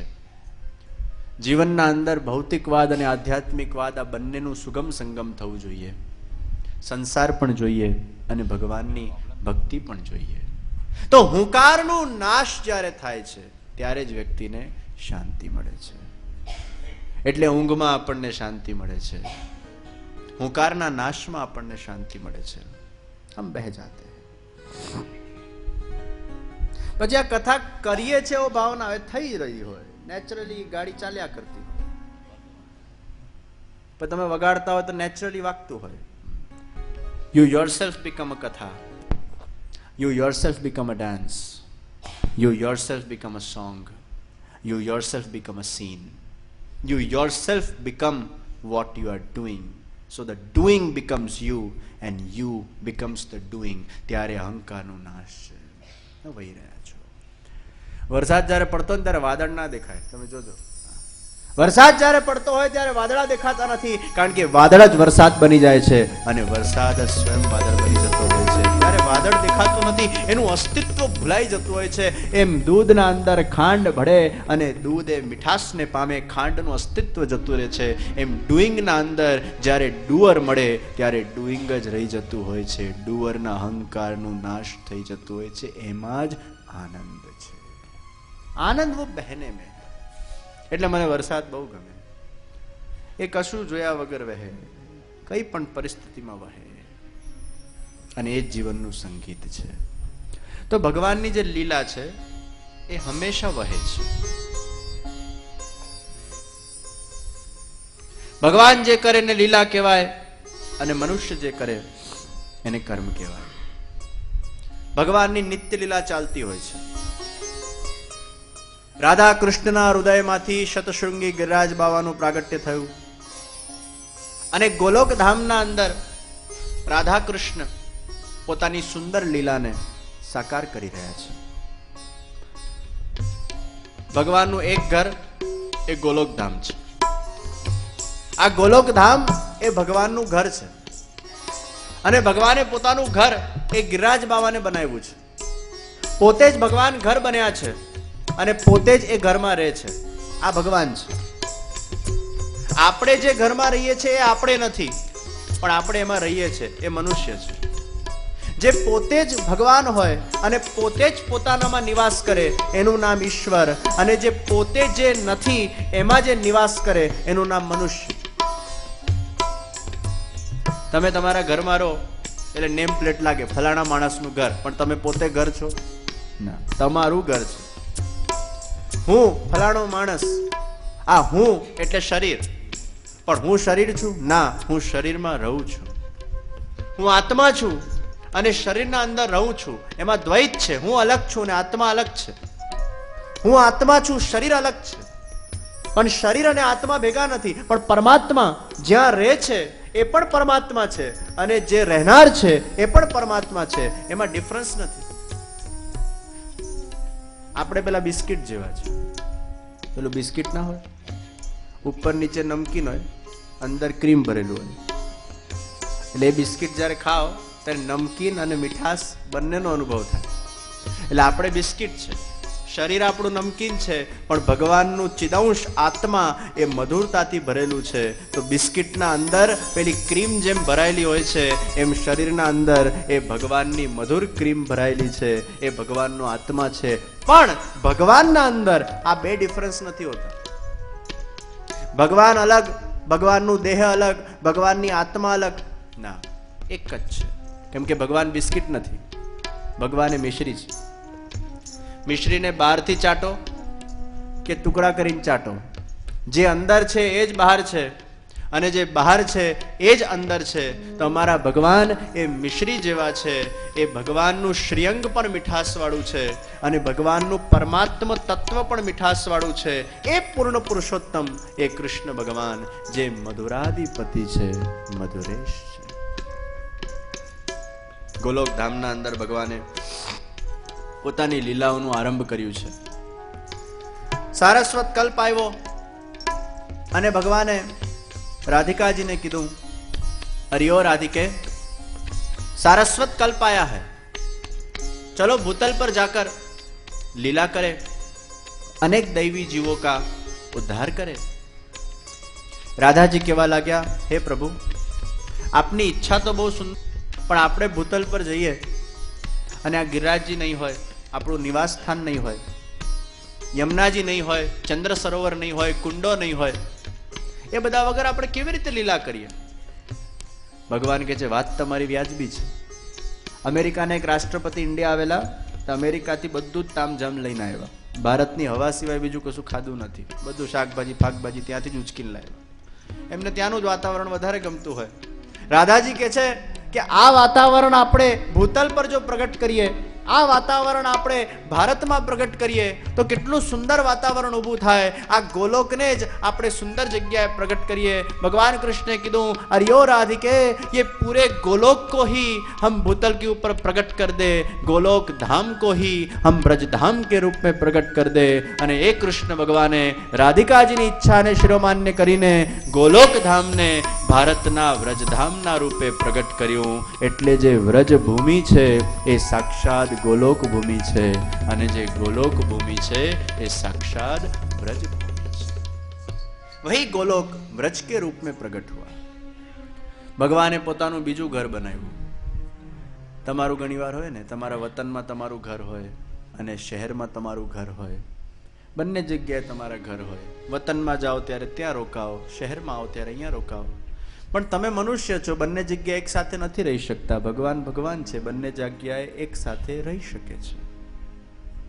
તો ભગવાનનું એક ઘર છે ગોલોક ધામ અને બીજું ઘર છે વ્રજધામ. ये व्रज भगवान की साक्षात नित्य लीला स्थली. આજે પણ ભગવાન ગોલોકમાં જેમ લીલા કરે છે એમ આજે પણ ભગવાન વ્રજના અંદર લીલા કરે છે.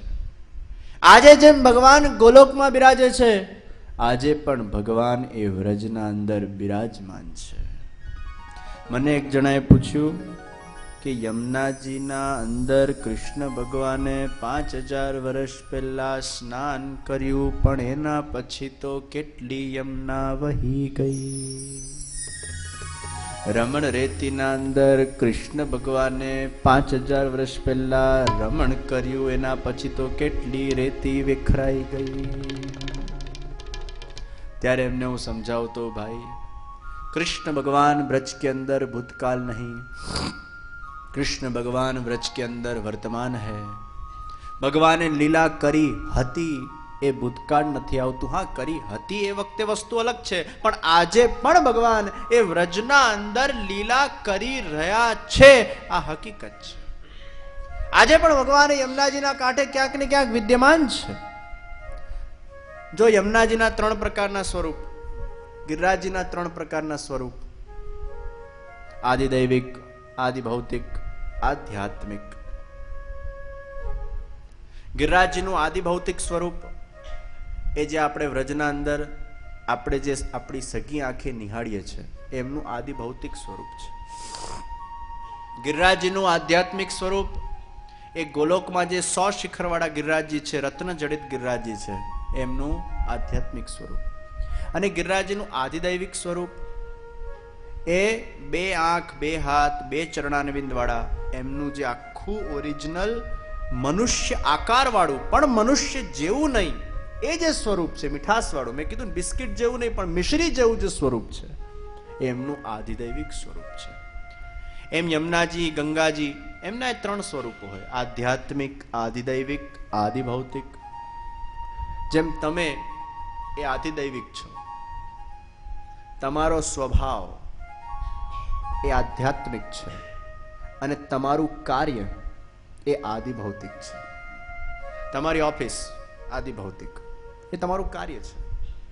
તમારો સ્વભાવ એ આધ્યાત્મિક અને તમે પોતે ધ ઓરિજિનલ યુ એ આદિદૈવિક. તો યમુનાજીનું આદિદૈવિક સ્વરૂપ, આધ્યાત્મિક સ્વરૂપ, આદિભૌતિક સ્વરૂપ. તો ભૌતિક સ્વરૂપમાં યમુનાજી આપણને જળ સ્વરૂપે દેખાય છે. એટલે ઘણીવાર લોકોને એવું થતું હોય કે અત્યારે થોડુંક યમુનાજીનું બધું વિષય અમુક ચાલી રહ્યા છે, એમાં મારે બહુ ઊંડા નથી જવું અત્યારે, મને ખેદ થાય છે હૃદયના અંદર. પણ એક વસ્તુ યાદ રાખજો, આ વિષય મેં એટલે કાઢ્યો અત્યારે કે આદિભૌતિક રૂપે ભલે જે પણ યમુનાજીના અંદર પ્રદૂષણ થતું હોય, ગંગાજીના અંદર પ્રદૂષણ થતું હોય, ઓફિસ ઘણીવાર વેર વિખેર થઈ જતી હોય, પરંતુ તમે વેર વિખેર નથી થતા. તમે તો એવા ને એવા જ રહો છો. તમારો સ્વભાવ પણ એવો ને એવો જ રહે છે. એ તીર્થના અંદર કદાચ આદિ ભૌતિક સ્વરૂપને ઠેસ પહોંચી હોય, પણ એ તીર્થના અંદર જે સાક્ષાત યમુનાજીનું આદિ દૈવિક સ્વરૂપ વિદ્યમાન છે એને ક્યારે પણ ઠેસ પહોંચતું નથી. એટલે તમે જ્યારે યમુનાજીના ઘાટ પર જાઓ છો ત્યારે ભલે અપરોક્ષ રૂપે તમને તમારી સગી આંખે દેખાય નહીં, પણ આદિદૈવિક સ્વરૂપે એ યમુનાજી તો ત્યાં વિદ્યમાન જ છે, એ ત્યાં બિરાજમાન છે.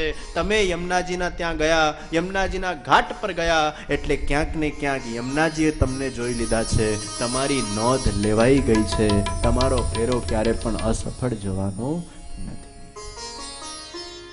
તો આધ્યાત્મિક, આદિદૈવિક, આદિભૌતિક યમુનાજીની સકલ સિદ્ધિઓ એમનું આધ્યાત્મિક સ્વરૂપ છે. એ રીતે ગિરિરાજજી, યમુનાજી વ્રજના અંદર બિરાજે છે. આજે પણ યમુનાજીના કાંઠે ભગવાનની એ સુંદર લીલાઓ થાય છે. આજે પણ સેવાકુંજ અને નિધિવનના અંદર સાક્ષાત ભગવાન પધારે છે. આજે પણ તમે સેવાકુંજ નિધિવનમાં જાઓ, વૃક્ષો ઝૂકેલા છે, ભગવાન આજે પણ ત્યાં પધારે છે. એવું કહેવાય છે કે આજે પણ નિધિવનના અંદર ભગવાનનો સાક્ષાત લઘુરાસ થાય છે, ઝાંઝરના અવાજ લોકોને સંભળાતા હોય છે. આજે પણ સેવાકુંજના અંદર સાક્ષાત કૃષ્ણ ભગવાન એ સ્વામીજીના એ ચરણને દબાવતા હોય છે. કૃષ્ણ ભગવાન સિદ્ધાંત આપે છે, હું જો મારી સ્વામીજીના ચરણ દબાવી શકતો હોઉં તો તમે તમારા પત્નીઓના ચરણ કેમ ના દબાવી શકો. સેવાકુંજના અંદર આજે પણ ફૂલની શૈયા બિરાજમાન હોય છે અને કૃષ્ણ ભગવાન પોતે એ શ્રી સ્વામીજીના ચરણ સેવા કરે છે. એ સ્વામીજીના ચરણ સેવાની જે કુંજ, એનું જ નામ સેવા કુંજ છે. રાતના 8 વાગ્યા પછી એક પણ વાંદરો દેખાય નહીં. સવારના પોળમાં જાઓ, વાંદરાઓ આવી જાય ચારે બાજુ. તમે જે પણ લઈને ગયા હો, ચશ્મા લઈ લે, મોબાઈલ લઈ લે, પહેલાથી બહાર સિક્યોરિટીમાં મૂકવામાં આવે, એટલી બધી ગીર્દી વાંદરાઓની હોય. ચારે બાજુ વાંદરા જ તમને દેખાયા કરે. પરંતુ 7 કે 8 વાગ્યા પછી શયનના દર્શન પછી એકે વાંદરો એમાં ટકી શકતો નથી. અને આજે પણ એવી કહેવાય છે, એ ચમત્કાર છે, એ સાક્ષાત્કાર છે કે આજ બી ભગવાન વહાં પધારતે હૈ. સવારે બધી ફૂલની શૈયા વેર વિખેર હોય છે, ભગવાનના ઝાંઝરના અવાજો સંભળાય છે. ઘણા બધા વૈજ્ઞાનિકોએ ત્યાં કેમેરા મૂકવાની કોશિશ કરી, બધા બ્લેન્ક આવે છે. 2-4 લોકોએ રોકાવાની કોશિશ કરી, કોઈક મરી ગયું, કોઈક પાગલ થઈ ગયું, કોઈ મૂંગું થઈ ગયું, એ કહી શકતો નથી મેં શું જોયું છે. આજે પણ ભગવાનનો સાક્ષાત ચમત્કાર એ વિદ્યમાન છે. ક્યાં? સેવાકુંજ અને નિધિવનના ઉપર. આજ બી ભગવાનમાં પધારતા. તો વ્રજ ભગવાનની સાક્ષાત દિલા સ્થળ છે. એક ભાઈ મને કે મારે ભગવાનને જોવા છે. મેં કીધું સેવાકુંજમાં જઈને રાત રોકાઈ આવો, ભગવાન દેખાઈ જશે. રેડી થઈ ગયા. પછી પત્નીશ્રી બાજુમાં હતા એટલે મેં પત્નીશ્રીને કીધું, તમને વાંધો નથી ને સેવા કુંજ જાય તો? મને કે મને શું વાંધો હોય, ભગવાનને જોવા જ જાય છે ને. આ ભગવાન તો કે સ્ટેચ્યુ ઓફ લિબર્ટી જેમ મશાલ લઈને ઊભા છે કે જોઈને પાછા આવી જવાય? મશાલ ને વાસુરીમાં બહુ ફરક હોય ભાઈ. પછી મેં કીધું જો કોઈ પણ દવા ખાઓ ને એ પહેલા એની સાઈડ ઇફેક્ટ જાણી લેવી. મને કે સાઈડ ઇફેક્ટ શું છે? મેં કીધું જે હજી સુધી દર્શન કરવા ગયું પાછું નથી આવ્યું. પત્ની કે જોજો પાછા જતા, ઉપર પહોંચીને કરી લેજો દર્શન, અત્યારે જીગતા જાગતા નથી કરવા આપણે. ભગવાન કિસકો ચાહીએ? આપણે ઘણી બધી વાર કહેતા હોઈએ મને ભગવાન જોઈએ, ભગવાન જોઈએ, ભગવાન જોઈએ, પણ કોને ભગવાન જોઈએ છે ભાઈ? કહેવા વાળા તો ઘણા કહી જતા હોય મુझे ભગવાન चाहिए, પણ દિલ से ભગવાન किसी को नहीं चाहिए. પૈસો મારો પરમેશ્વર, દુકાન મારું મંદિર, હિસાબના ચોપડાઓ મારી પોથી, પૈસા ગણવા મારા જપ, છોકરા છૈયા શાલિગ્રામ, પછી સેવા કોની? પૈસો જ મારો પરમેશ્વર, દુકાન જ મારું મંદિર છે. કોને ભગવાન જોઈએ છે? અને પછી એક્સપેક્ટેશન એટલી બધી હાઈ રાખે, જેમ ભગવાન આજે ના જેને દેખાઈ જાય તો જ ભગવાનને માને. આગે ભગવાન પૈસા જેવા સસ્તા છે કે થોડું ઘણું પુરુષાર્થ કરો પૈસા મળી જાય એમ ભગવાન મળી જતા? આટલું બધું સસ્તું છે ભગવાન? કેવા વાળા લોકોએ, હું ઘણી વાર મારા કથામાં કહેતો હોઉં, છોકરાએ મને પૂછ્યું ભગવાનને કઈ રીતે જણાય? એટલે મેં કીધું શરીરના એક સ્ક્વેર પાર્ટને જાણતા કેટલી વાર લાગે? મને કેવું સમજ્યો નહીં. મેં કીધું હું સમજાવું. તારે હાર્ટ સર્જન બનવું હોય, કિડની સર્જન બનવું હોય, લીવર સર્જન, કેટલો ટાઈમ લાગે? મને કે 25 વર્ષ થાય.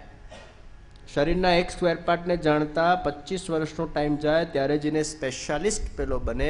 એક હાર્ટને જાણતા જો 25 વર્ષનો ટાઈમ થાય તો આખું શરીર જેને બનાવ્યું, આટલા બધા સ્ક્વેર પાર્ટ જેને બનાવ્યા, આખું વિશ્વ, ચાંદ તારા સિતારા અખિલ બ્રહ્માંડ જેને બનાવ્યું, એને જાણવામાં કેટલા વર્ષોનો ટાઈમ વીતી જાય એટલો તારા પાસે ટાઈમ છે. 24 કલાકમાં 24 મિનિટ ભગવાન માટે કાઢવા નથી ચાલ્યો ભગવાનને જાણવા માટે. નથી સંભવ ભાઈ. એક સ્ક્વેર પાર્ટ ને જાણતા આટલી વાર લાગતી હોય, ભાઈ કેટલી મહેનત કરવી પડે છે, કેટલું ભણવું પડે છે. આ તો 24 મિનિટમાંથી 24 કલાકમાંથી 24 મિનિટ કાઢે એમાંય પાછો જોડા ખરીદતો હોય. ક્યાંથી ભગવાન મળે? જોડા મળે ભાઈ, ભગવાન ના મળે. એનું ધ્યાન નથી હોતું. ભગવાન એ અનુભૂતિનો વિષય છે. 2.5 અક્ષર પ્રેમ કા પढ़े સો પંડિત હો. તમે કેટલું પણ જાણવાનો પ્રયત્ન કરશો ભગવાનને, ભગવાન નહીં જણાય. પણ અમુક વસ્તુ માન્યા પછી જણાય છે, જાણવાથી નથી મનાતી. હું માનીશ તો જ પહેલા જાણીશ. ના, પહેલા તું માન પછી જાણ. હું જાણીશ જાણીશ જાણીશ જાણીશ કરશો તો માણી જ નહીં શકે, પણ તું માણ પછી જાણ. હું પહેલા લગ્ન કઈ રીતે થાય એની આખી ઇન્ફોર્મેશન લઈશ, લગ્ન પછી શું થાય એની ઇન્ફોર્મેશન લઈશ, આમ કરીશ તેમ કરીશ. ઓહો, પણ જા 5-10 વર્ષ લગ્ન પછી લગ્ન કર. એવું ના થાય ભાઈ. કર્યા પછી બધું મળાઈ જ જતું હોય છે. પહેલા માનો फिर जानो. मैं जानूंगा फिर मानूंगा, ये नेगेटिव जिज्ञासा है. मैं मानूंगा और जानूंगा, पॉजिटिव जिज्ञासा. આજે પણ વ્રજમાં ભગવાન સાક્ષાત છે. વ્રજ ભૂમિમાં જ્યારે જાઓ ત્યારે કૃષ્ણની અનુભૂતિ કરો. ખાલી યાત્રા કરવા પૂરતું યાત્રા નહીં કરતા, કૃષ્ણનો અનુભવ કરવા માટે જજો. કણકણમાં કૃષ્ણ બિરાજે છે વ્રજભૂમિના.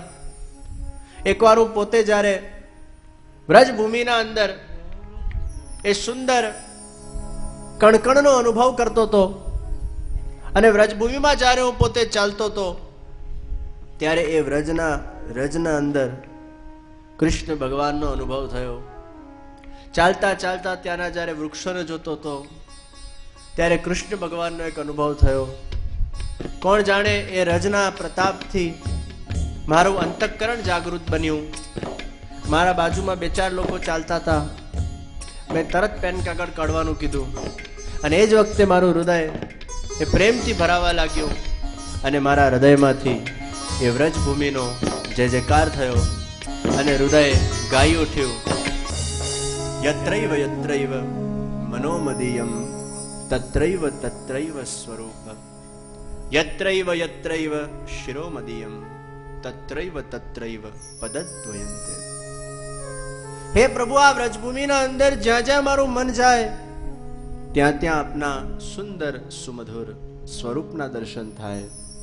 અને હે પ્રભુ, આ વ્રજભૂમિના અંદર જ્યાં જ્યાં મારું માથું ઝૂકે ત્યાં ત્યાં આપના સુકોમલ ચરણારવિંદનું ધ્યાન થાય. વ્રજભૂમિ એ ભગવાનના ચરણારવિંદથી આપ્લાવિત થયેલી ભૂમિ છે. कृष्ण भगवान आज भी ब्रज में साक्षात विराजमान है. भगवान गोलोक धाम में पण छे अने भगवान व्रजधाम में पण छे. भगवान प्रकट थया छे व्रज में, सुंदर लीलाओं करी छे. गिरिराज बाबा प्रकट थया, श्री यमुनाजी प्रकट थया, आखू व्रजभूमि प्रकट थई. भगवान कृष्णए पोतानी सुंदर लीलाओथी व्रजभूमि ने सुगंधित करी. 590 वर्ष पहला एज व्रज में विराजमान गिरिराज बाबानी तरेटीमांथी एक अभूतपूर्व घटना एक घटित थई. भगवान श्रीनाथजीना वाम हस्तनो मंगल प्रागट्य थयुं छे. वाम हस्त एटले लेफ्ट हेन्ड, वाम भुजा, डाबी भुजा. અને એ ભગવાનની સુંદર વામ હસ્તનું જ્યારે પ્રાગટ્ય થયું, નાગ પંચમીના દિવસે સૌથી પહેલી વહેલી વાર એક વ્રજવાસીએ ભગવાનની આ સુંદર ભુજાના દર્શન કર્યા. આ ભુજા એટલી સુંદર છે, રસાત્મક છે, પ્રકાશમાન છે. જેમ સૂર્યમાંથી પ્રકાશ ઝળહળતું હોય એમાં ભુજામાંથી પણ પ્રકાશ એ ઝળહળી રહ્યું છે. વ્રજવાસી હપ્તાઈ ગયો. ચમત્કાર ચમત્કાર ચમત્કાર ચમત્કાર. દોડતો દોડતો બધા વ્રજવાસીઓને બોલાવી લાવ્યો. એ ભુજાના ચારે બાજુના ભૂગોળમાં બધા વ્રજવાસીઓ એકત્રિત થયા અને ભુજાનું નિરીક્ષણ કરવા લાગ્યા. એક વૃદ્ધ વ્રજવાસી બોલ્યા, अरे ये भुजा साक्षात मेरे कृष्ण की है. अरे गांववासियों सुनो, साक्षात वो कृष्ण भगवान हमारे ब्रज के अंदर वापिस प्रकट होने वाले हैं, साक्षात प्रकट होने वाले हैं. ये प्रभु की भुजा है. आ भुजा साथे कोઈએ पण जाते अटकचाळा करवा नहीं. भगवान स्वमेव पोतानी इच्छाथी प्रकट थशे. બધા પૂજન કરવા લાગ્યા, અર્ચન કરવા લાગ્યા, માનતાઓ લેવા લાગ્યા, માનતાઓ પૂરી થવા લાગી. અને આપણા બધા તો વૈષ્ણવ જ્યાં ભગવાન જોયા નથી કે માનતા ચાલુ કરી નથી. મને તો લાગે છે ભગવાન જો પ્રગટ થઈને આપણને પૂછે, બોલ તુજે ક્યાં ચાહીએ, સીધા $1 મિલિયન જ માંગી લઈએ એમ છે. રૂપીમાં તો વાત જ નહીં કરવાની.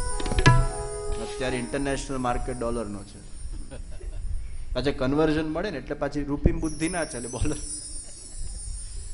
ભગવાન પ્રગટ જો આપણા સામે થઈ જાય તો ભગવાન પાસે આપણે લૌકિક માંગણીઓ સિવાય બીજું કંઈ જ માંગી ન શકીએ. બધા માનતા લેવા લાગ્યા, મારી ગાય ખોવાઈ ગઈ છે, ગાય પાછી આવે. મારો છોકરો ખોવાઈ ગયો છે, છોકરો પાછો આવે. મારો ધંધો સારો નથી ચાલતો, ધંધો સારો ચાલે. દીકરીના લગ્ન થતા નથી, લગ્ન કરે. પેલા કે છૂટું થતું નથી, છૂટું કરે. બાપા ઘેર આવે પાછી. જાત જાતની લોકો માનતા ઘણી વાર કેવી માંગતા હોય છે. ટેબલ પર રસગુલ્લા જોઈને એક ભાઈ બોલ્યો, આજનો લાવો લીજીએ રે, કાલ કોણે દીઠ્યો છે. ભગવાન સામે બોલાય બધા. રસગુલ્લો ને આજનો લાવો કહેવાય. પછી કાલ ભોગવજે. ઝીણી ઝીણી વાતમાં માનતાઓ નહીં લેતા. ભાઈ તમારી માનતાની પણ વેલ્યુ રાખજો. બહુ જ મોટી જીવનમાં આફત આવી હોય તો गिरिराज बाबाની માનતા લેવાય છે. આપણા गिरिराजજી બહુ ચમત્કારિક છે. બહુ જ લાઈફમાં કોઈ એવી વિકટ પરિસ્થિતિમાં તમે ખોવાઈ જાઓ ત્યારે गिरिराजજીની માનતા લેવાય. ઝીણી ઝીણી વાત ઉપર મારું કાગળિયું ખોવાઈ ગયું છે, ભગવાન મળે તને 2 લીટર દૂધ ચડાવીશ. એટલે કાગળિયા માટે દૂધ ચડાવવા ઝીણી ઝીણી વાતમાં માનતા ન રહેવાય. એ ભુજાનો ચમત્કાર ચારે બાજુ પસરાઈ રહ્યો છે. વૃદ્ધ વ્રજવાસીએ બધા વ્રજવાસીઓને કીધું, સાંભળો ગામના વાસીઓ, આ ભુજા બહુ ચમત્કારિક છે. ગામના વાસીઓ બધા કહેવા લાગ્યા વૃદ્ધ વ્રજવાસીને, હે વડીલજી, આ કૃષ્ણ ભગવાનની ભુજા છે, આ ભુજાની અમને કથા તો સંભળાવો. કઈ રીતે ભગવાને આ ભુજા દ્વારા આજથી હજારો વર્ષ પહેલા વ્રજવાસીઓનું રક્ષણ કર્યું હતું, કઈ રીતે બધા વ્રજવાસીઓને ભગવાને પોતાની અપરંપાર કૃપાનું દર્શન કરાવ્યું હતું, એના અમને પ્રસંગ તો સંભળાવો. ગામના અંદર રાત્રિએ ગામના વડીલ બેઠા છે, હજારોની તાદાદમાં ગામવાસી ભેગા થયા અને આ ભુજાનું સત્સંગ થવા લાગ્યું છે. ભાઈ, તમારા ઘેર કોઈ આવીને જાય પછી તમે થોડાક સમય માટે એ જ સુગંધમાં હો છો, પછી એની જ વાતો કરો, એનું સત્સંગ કરો. બહુ સારા હતા તો સારું બોલો, ન ગમ્યા હોય તો જોન કેવા છે. સત્સંગમાં તો બધા જ પ્રકારની વાત આવે, એના ગુણનું પણ દર્શન થાય, એના દોષનું પણ દર્શન થાય, પણ જે દર્શન થયું હોય વાતોમાં એ બંને આવી જાય, ગુણે આવી જાય, દોષે આવી જાય. આ તો બધી વાતો હોય છે, વાતોમાં હોય છે શું? આપણી તો વાતો ઓછી, બીજાની જ વાતો વધારે હોય છે. પેલો આમ કે છે, પેલો તેમ કે છે, પેલા આમ કર્યું, પેલા તેમ કર્યું, હું આમ ગયું તો પેલો મળ્યો તો આમ હતો, તદ્દન નકામો હતો. હું વાત. પરંતુ જો ભગવાનનો ભુજાનું સાક્ષાત પ્રાગટ્ય થયું હોય તો એ ભુજાની વાતો કેમ ના થાય? અને સત્સંગ તો ભાઈ જો વાગોડવાનું છે. સત્સંગને વાગોડવાથી મન આપણું એટલા સમય સુધી ભગવાનમાં વળે છે. કેટલા સરસ લાગો છો બધા શાંતિથી બેઠેલા 3 કલાકથી. તમારે દર્શન કરીને મને એટલો આનંદ થાય છે. આટલું શાંતિથી સોફા પર બેસાય, 5 મિનિટ થાય, કંઈક ને કંઈક મનના અંદર વાતાવરણ ઊભું થાય. એક ભાઈ કે સત્સંગથી ફાયદો શું થાય? મેં કીધું ફાયદો થાય કે ન થાય, પણ 3 કલાક માટે એક જગ્યાએ તમે બેસીને તમારા મન ઉપર અંકુશ રાખીને તમારા મનને ભગવાનના લીલાના અંદર તમે સ્નાન કરાવ્યું, એ સૌથી મોટો ફાયદો છે કે 3 કલાક સુધી એક જગ્યાએ બેઠા રહે. ફાયદો થવાનો છે ત્યારે થશે. અને તમને એક વાત ચોક્કસ કહી દઉં કે તમે જે સાંભળો છો ને, ભલે તમે ઊંઘતા સાંભળો, જાગતા સાંભળો, જોલા ખાતા સાંભળો, કોઈ પણ અવસ્થામાં સાંભળો. અહીં અમારા કમિટી મેમ્બર્સે ચા કોફીની સરસ વ્યવસ્થા કરી છે. રાત જોતા ભજન આવે ને ઉઠીએ,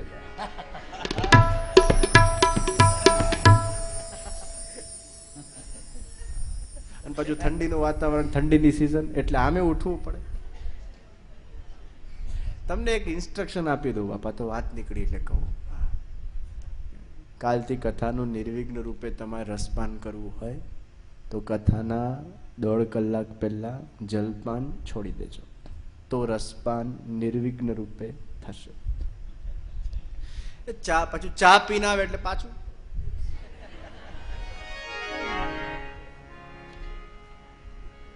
આમ સારી કરી જ વ્યવસ્થા. તો શું કોઈ ઊંઘ આવતી પેલું પાછું પેલું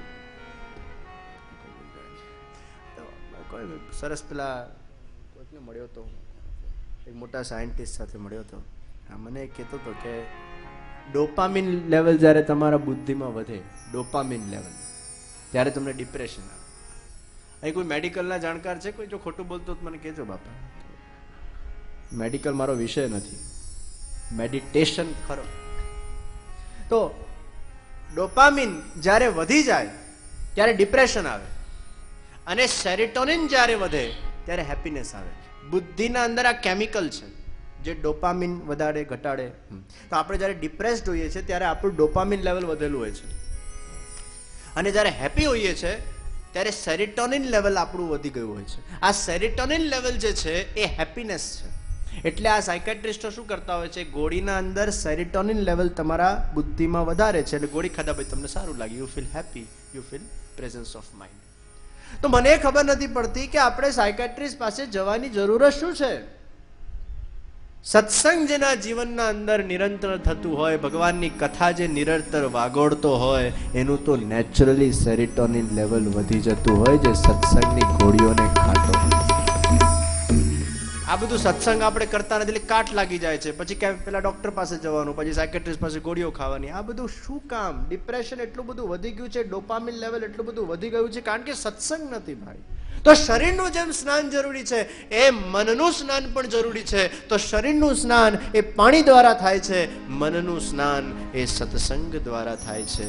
અને રોજ ભગવાનની કથાને જ્યારે વાગોળવામાં આવે, એ કથાનું જ્યારે શ્રવણ થાય, કથા ચાલતી હોય અને મનમાં એ ભગવાનના સુંદર વિચારો પ્રગટ થતા જાય, તો એટલા વાર સુધી તો આપણું મન ભગવાનની ભક્તિમાં ભીંજાયું હોય. તમારું વાતાવરણ બદલાય છે. એક પિક્ચર જોઈને આવો, કેવું વાતાવરણ બદલાય છે. એકાદ બે દિવસ તો એવા જ વિચારો આવ્યા કરે, જેવું જોયું હોય એવા વિચાર આવે. બહુ જ ઇમોશનલ જોયું તો પેલો ઇમોશનલ જ થઈને બેઠો. જેવું જોયું હોય એવું વાતાવરણ મનનું થઈ જાય. મનને ડુબાડો છો તમે 3 કલાક પિક્ચરના અંદર, તો એનું વાતાવરણ બદલાય. તમે મનને સત્સંગના અંદર 3 કલાક ડુબાડો, તમારું વાતાવરણ બદલાય છે. એ વાગોળવાની છે કથાઓ. આ મેડિટેશનમાં શું કરે છે? ઓટો સજેશન આપે, આંખ બંધ કરીને. मैं कश्मीर की ठंडी ठंडी गलियों के अंदर घूम रहा हूं. સારું લાગે, આમ થોડાક સરસ વિચાર કરીએ તો. આંખ બંધ કરીને ઓટો સજેશન્સ આપવા, તો ઓટો સજેશન થી સારી વાત છે, મન આપણું શુદ્ધ બને છે. મેડિટેશન થી આપણા અંદરના ખોટા વિચારો જાય, સારા વિચારો અંદર આવે, બહુ સારી વાત છે.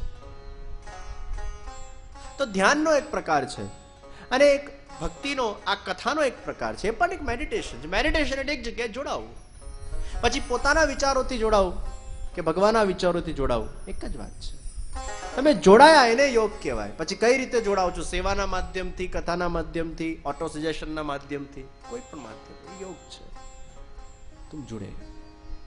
વૃદ્ધ વ્રજવાસી બેઠા છે, બધાને ભગવાનની સુંદર કથાઓ સંભળાવે છે.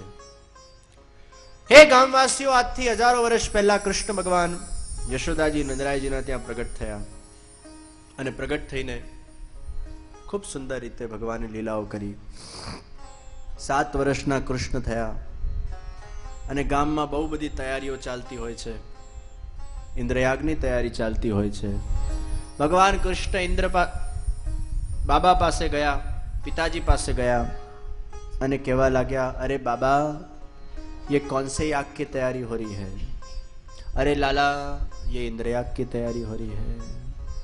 अरे बाबा, ये इंद्र कौन सी खेत की चिड़िया है? अरे लाला, ये इंद्र चिड़िया फिड़िया नहीं, ये तो साक्षात भगवान है, स्वर्ग का राजा है, बरसात बरसाता है, धान्य पकते हैं, हम खाते हैं और उसी के कारण हम सुखी होते हैं. तो आभार व्यक्त करने के लिए हम उनका यज्ञ करते हैं. अरे बाबा, हम इंद्र के कारण सुखी नहीं, हम तो हमारे गिरिराज बाबा के कारण सुखी है. अरे इंद्र हमें सुखी नहीं करता, हमारे गिरिराज जी हमें सुखी करते हैं.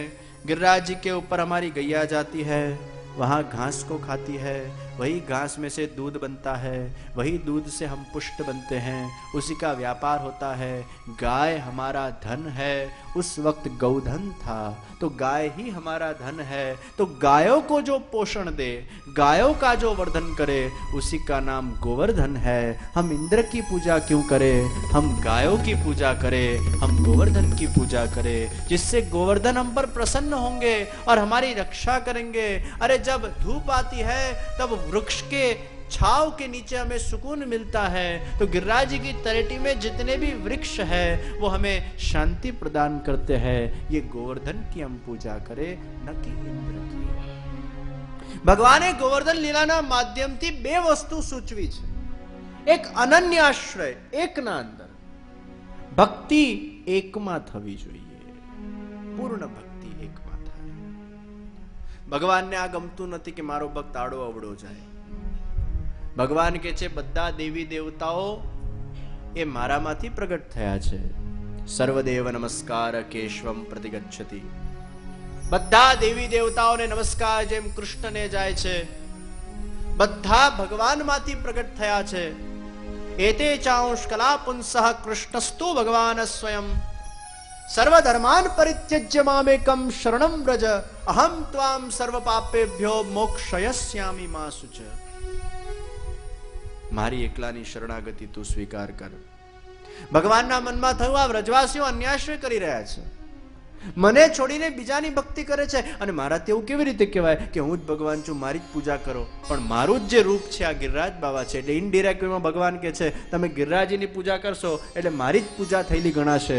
એટલે ભગવાન કે છે આ ઇન્દ્રના માથાપૂટમાં પડો નહીં, તમે મારી પૂજા કરો, મારી ભક્તિ કરો, હું જ પૂર્ણ પુરુષોત્તમ છું. અને તમે મને વરી લીધા એટલે બધા એના અંદર આવી ગયા. 1000ની નોટના અંદર બધી જ નોટ આવી જતી હોય છે. પ્રેસિડેન્ટ સાથેનું સંબંધ થઈ જાય પછી સીએમ, મંત્રી વંત્રી બધા અંદર જ આવી જતા હોય. ભાઈ એક સાધે સબ સધે, સબ સાધે સબ જાય, પ્રેમ કી ગલી અતિ સાકડી, જામે દૌ.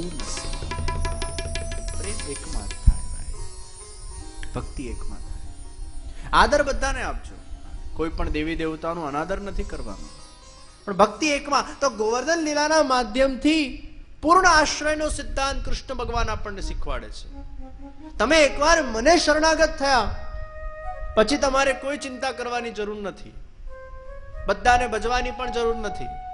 બસ तुम एक बार मेरे हो गए, मुझे पा लिया, सब कुछ पा लिया.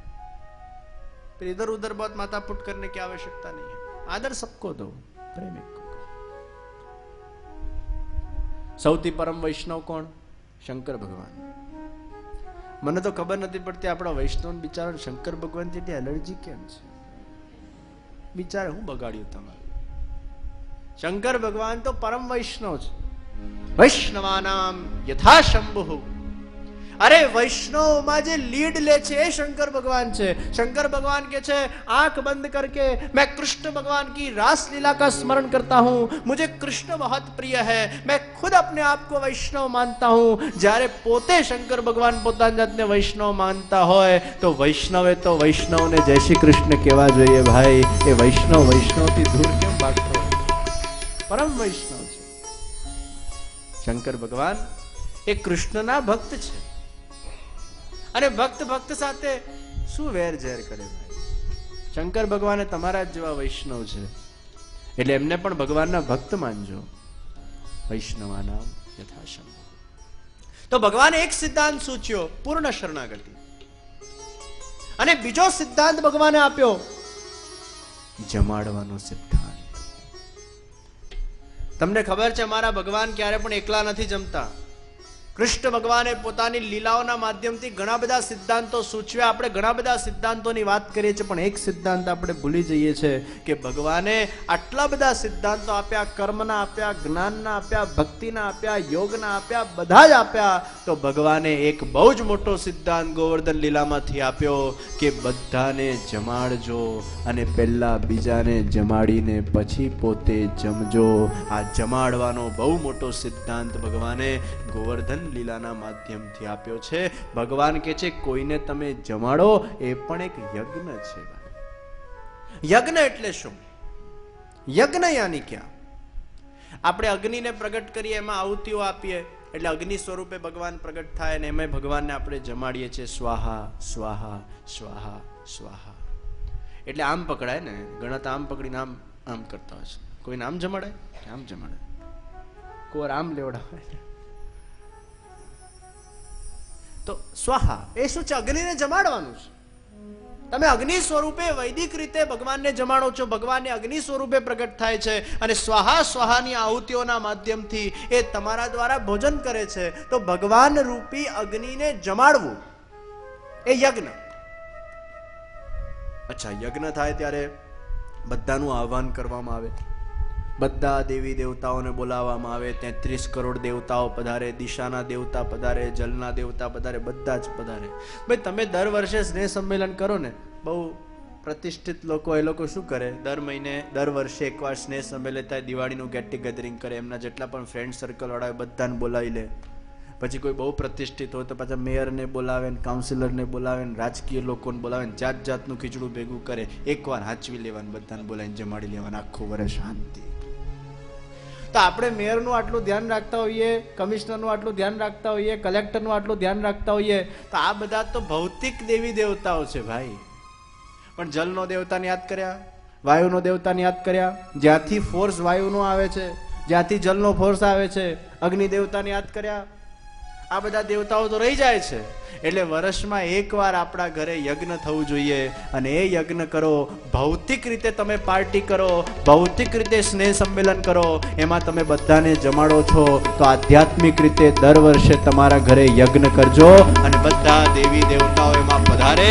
એમાં યજ્ઞના માધ્યમથી એ જમે. દેવી દેવતાઓને જમાડવાનું જ ભૂલી જઈએ. 33 કરોડ દેવી દેવતા ભેગા થાય, જમે તમારા ઘરે, તમારું ઘર પાવન થાય. એનું આહવાન છે આખું. એ પધારે છે. 4 યોની છે: મનુષ્ય યોની, પ્રેત યોની, પિતર યોની અને દેવ યોની. આ 4 યોની છે. એટલે મનુષ્યમાંથી આપણે પ્રેત યોનીમાં જઈએ, ભૂત બનીએ. એમાં બહુ ઊંડા નથી જવું અત્યારે. પછી પિતર યોની આવે, આપણે શ્રાદ્ધ કરીએ તો પિતૃઓ બધા આપણા શ્રાદ્ધમાં આવે છે. એ શું છે? શ્રાદ્ધ એટલે શું? પિતૃઓ આવે છે. પછી દેવ યોની. આ 4 યોની છે. દેવો પણ આવે છે. યજ્ઞ જ્યારે કરો છો ત્યારે દેવ પધારે છે, શ્રાદ્ધ જ્યારે કરો છો ત્યારે પિતૃ પધારે છે, અને જ્યારે શરાબ ને સિગરેટ પીઓ છો ત્યારે તમારા આજુબાજુ પ્રેત પધારે છે.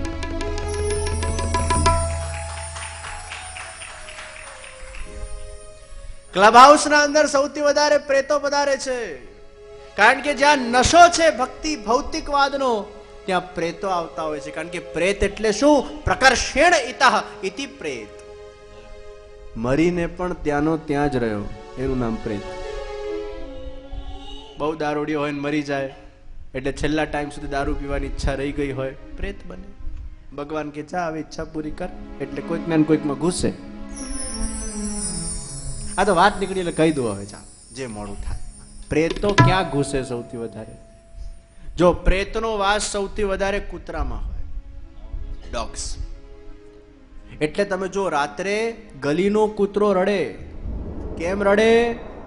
કારણ કે એને પ્રેત દેખાય છે. આપણી આંખોથી આપણે પ્રેત નથી જોઈ શકતા, પણ કૂતરાની આંખમાં ભગવાને શક્તિ આપી છે, એ પ્રેતને નિહાળી શકે છે.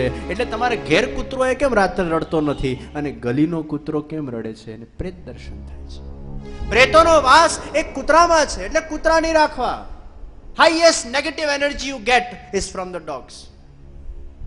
તમારી સુરક્ષા માટે રાખજો, વસ્તુ અલગ છે, પણ બહુ પ્રેમથી સંભાળીને ઘેરમાં ટોમી ટોમી કરીને, પોપી પોપી કરીને ઊંઘાડો સાથે રાખો ને,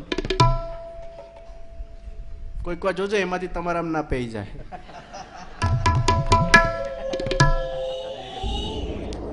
કોઈ આવું બધું ના કરો યાર. તમે હોરર ફિલ્મ ચાલે, ગોવર્ધન લીલામાંથી ક્યાં પહોંચાડી દીધા તમે? આ તો વાત નીકળી એટલે કહું છું કે એવું વાતાવરણ ઉભું કરવાની જરૂર નથી. તમે વ્રજનું વાતાવરણ રાખો ભલામાં, ત્યાંય પ્રેતોનો ઉદ્ધાર થતો હોય. હાઈએસ્ટ પ્રેતનો વાસ કૂતરામાં હોય છે. એટલે કૂતરાઓનું સંગ એ તમારામાં નેગેટિવ એનર્જી લાવે. આપણા ધર્મશાસ્ત્રમાં લખ્યું છે અસુર આવેશ અને ભગવદ આવેશ. તમે જ્યારે ભક્તિ કરતા હો તમારા અંદર ભગવાન પધારે, અને તમે જ્યારે આ રીતે શરાબખાનાના અંદર જઈને કુકર્મ કરતા હો ત્યારે તમારા અંદર પ્રેત આવતું હોય છે. તમે ભગવાનને પણ લાવી શકો છો ને પ્રેતને પણ લાવી શકો છો. નેગેટિવ એનર્જી હોય છે આખી કૂતરામાં. બીજા નંબરે શેમાં હોય? ચમકાદળમાં, બેટમાં. એટલે તમે હોરર ફિલ્મ્સમાં જુઓ, હાઈએસ્ટ પ્રેતોને બેટમાં દેખાડે છે, કારણ કે એમાં નેગેટિવ એનર્જી હાઈએસ્ટ હોય છે બેટના અંદર. એટલે એને રાત્રે જ દેખાતું હોય છે, પ્રેત રાત્રે જ જાગતો હોય છે. ત્રીજો, આઉલમાં. એ આઉલના અંદર હાઈએસ્ટ પ્રેતોનો વાસ છે. ચોથું, કાળી બિલાડીના અંદર હાઈએસ્ટ પ્રેતોનો વાસ છે. અને પાંચમું, જે લોકો નશો કરે છે, જે લોકો આલ્કોહોલનું સેવન કરે છે, જે લોકો ખૂબ સિગરેટ પીએ છે, એ લોકોના અંદર પણ પ્રેતો ખૂબ આવે છે. કારણ કે પ્રેત પણ વધારે એ જ બનતા હોય છે જે સૌથી વધારે ભૌતિક નશાના અંદર પ્રચુર હોય છે. એટલે મર્યા પછી પણ વાસના પૂરી થતી નથી, એટલે પછી શોધતું હોય કોણ નશામાં ડૂલ થયેલો છે, એના અંદર ઘૂસીને શરાબ પીવે. આવેશ છે આપણા ત્યાં, અસુર આવેશ, ભગવાનનો આવેશ. આ પ્રેતની વાત ક્યાંથી નીકળી? શું બોલતો હતો? આ પ્રેત ક્યાંથી આવી ગયો? આ ઇન્દ્રમાંથી પ્રેત ઘૂસી ગયો. તો યજ્ઞ કરવો જોઈએ. તો યજ્ઞ જ્યારે કરીએ છે ત્યારે દેવો પધારે છે, અને ભક્ષણ જ્યારે કરો છો, આલ્કોહોલનું સેવન કરો છો, ત્યારે પ્રેતો પધારે છે. તો પ્રેતોને બોલાવા છે કે દેવોને બોલાવા છે? દેવોને બોલાવા હોય તો યજ્ઞ કરજો, તો સારા વાઇબ્રેશન. આપણા હિન્દુ ધર્મમાં અમુક વસ્તુ બહુ સમજવા જેવી છે. દરેક વસ્તુ પાછળ સિદ્ધાંત છે. સિદ્ધાંત વગર કોઈ વસ્તુ નથી. એક વસ્તુ યાદ રાખજો, કોઈ પણ સિદ્ધાંત એ કોઈ કપોલ કલ્પિત બનેલા નથી. ઉસકે પીછે કોઈને કોઈ રહસ્ય હૈ. સાંજે 6 વાગે એટલે દરવાજા ખુલ્લા રાખવા, કેમ? કારણ કે સાંજે 6 વાગે લક્ષ્મીજી પધારતા હોય, દેવો પધારતા હોય, સ્વર્ગમાંથી દેવો વિચરણ કરવા આવતા હોય, દરેક અલગ અલગ ઘરોમાં પધારતા હોય, જોતા હોય શું કરે છે ઘરવાળાઓ. તો તમને ખબર છે, પોઝિટિવ એનર્જી સાંજે 6 વાગે આવતી હોય એને ત્રિકાલ સંધ્યા કહેવાય. અને સાંજે 6 વાગે ઊંઘાય નહીં, સાંજે 6 વાગે શરાબ ના પીવાય, સાંજે 6 વાગે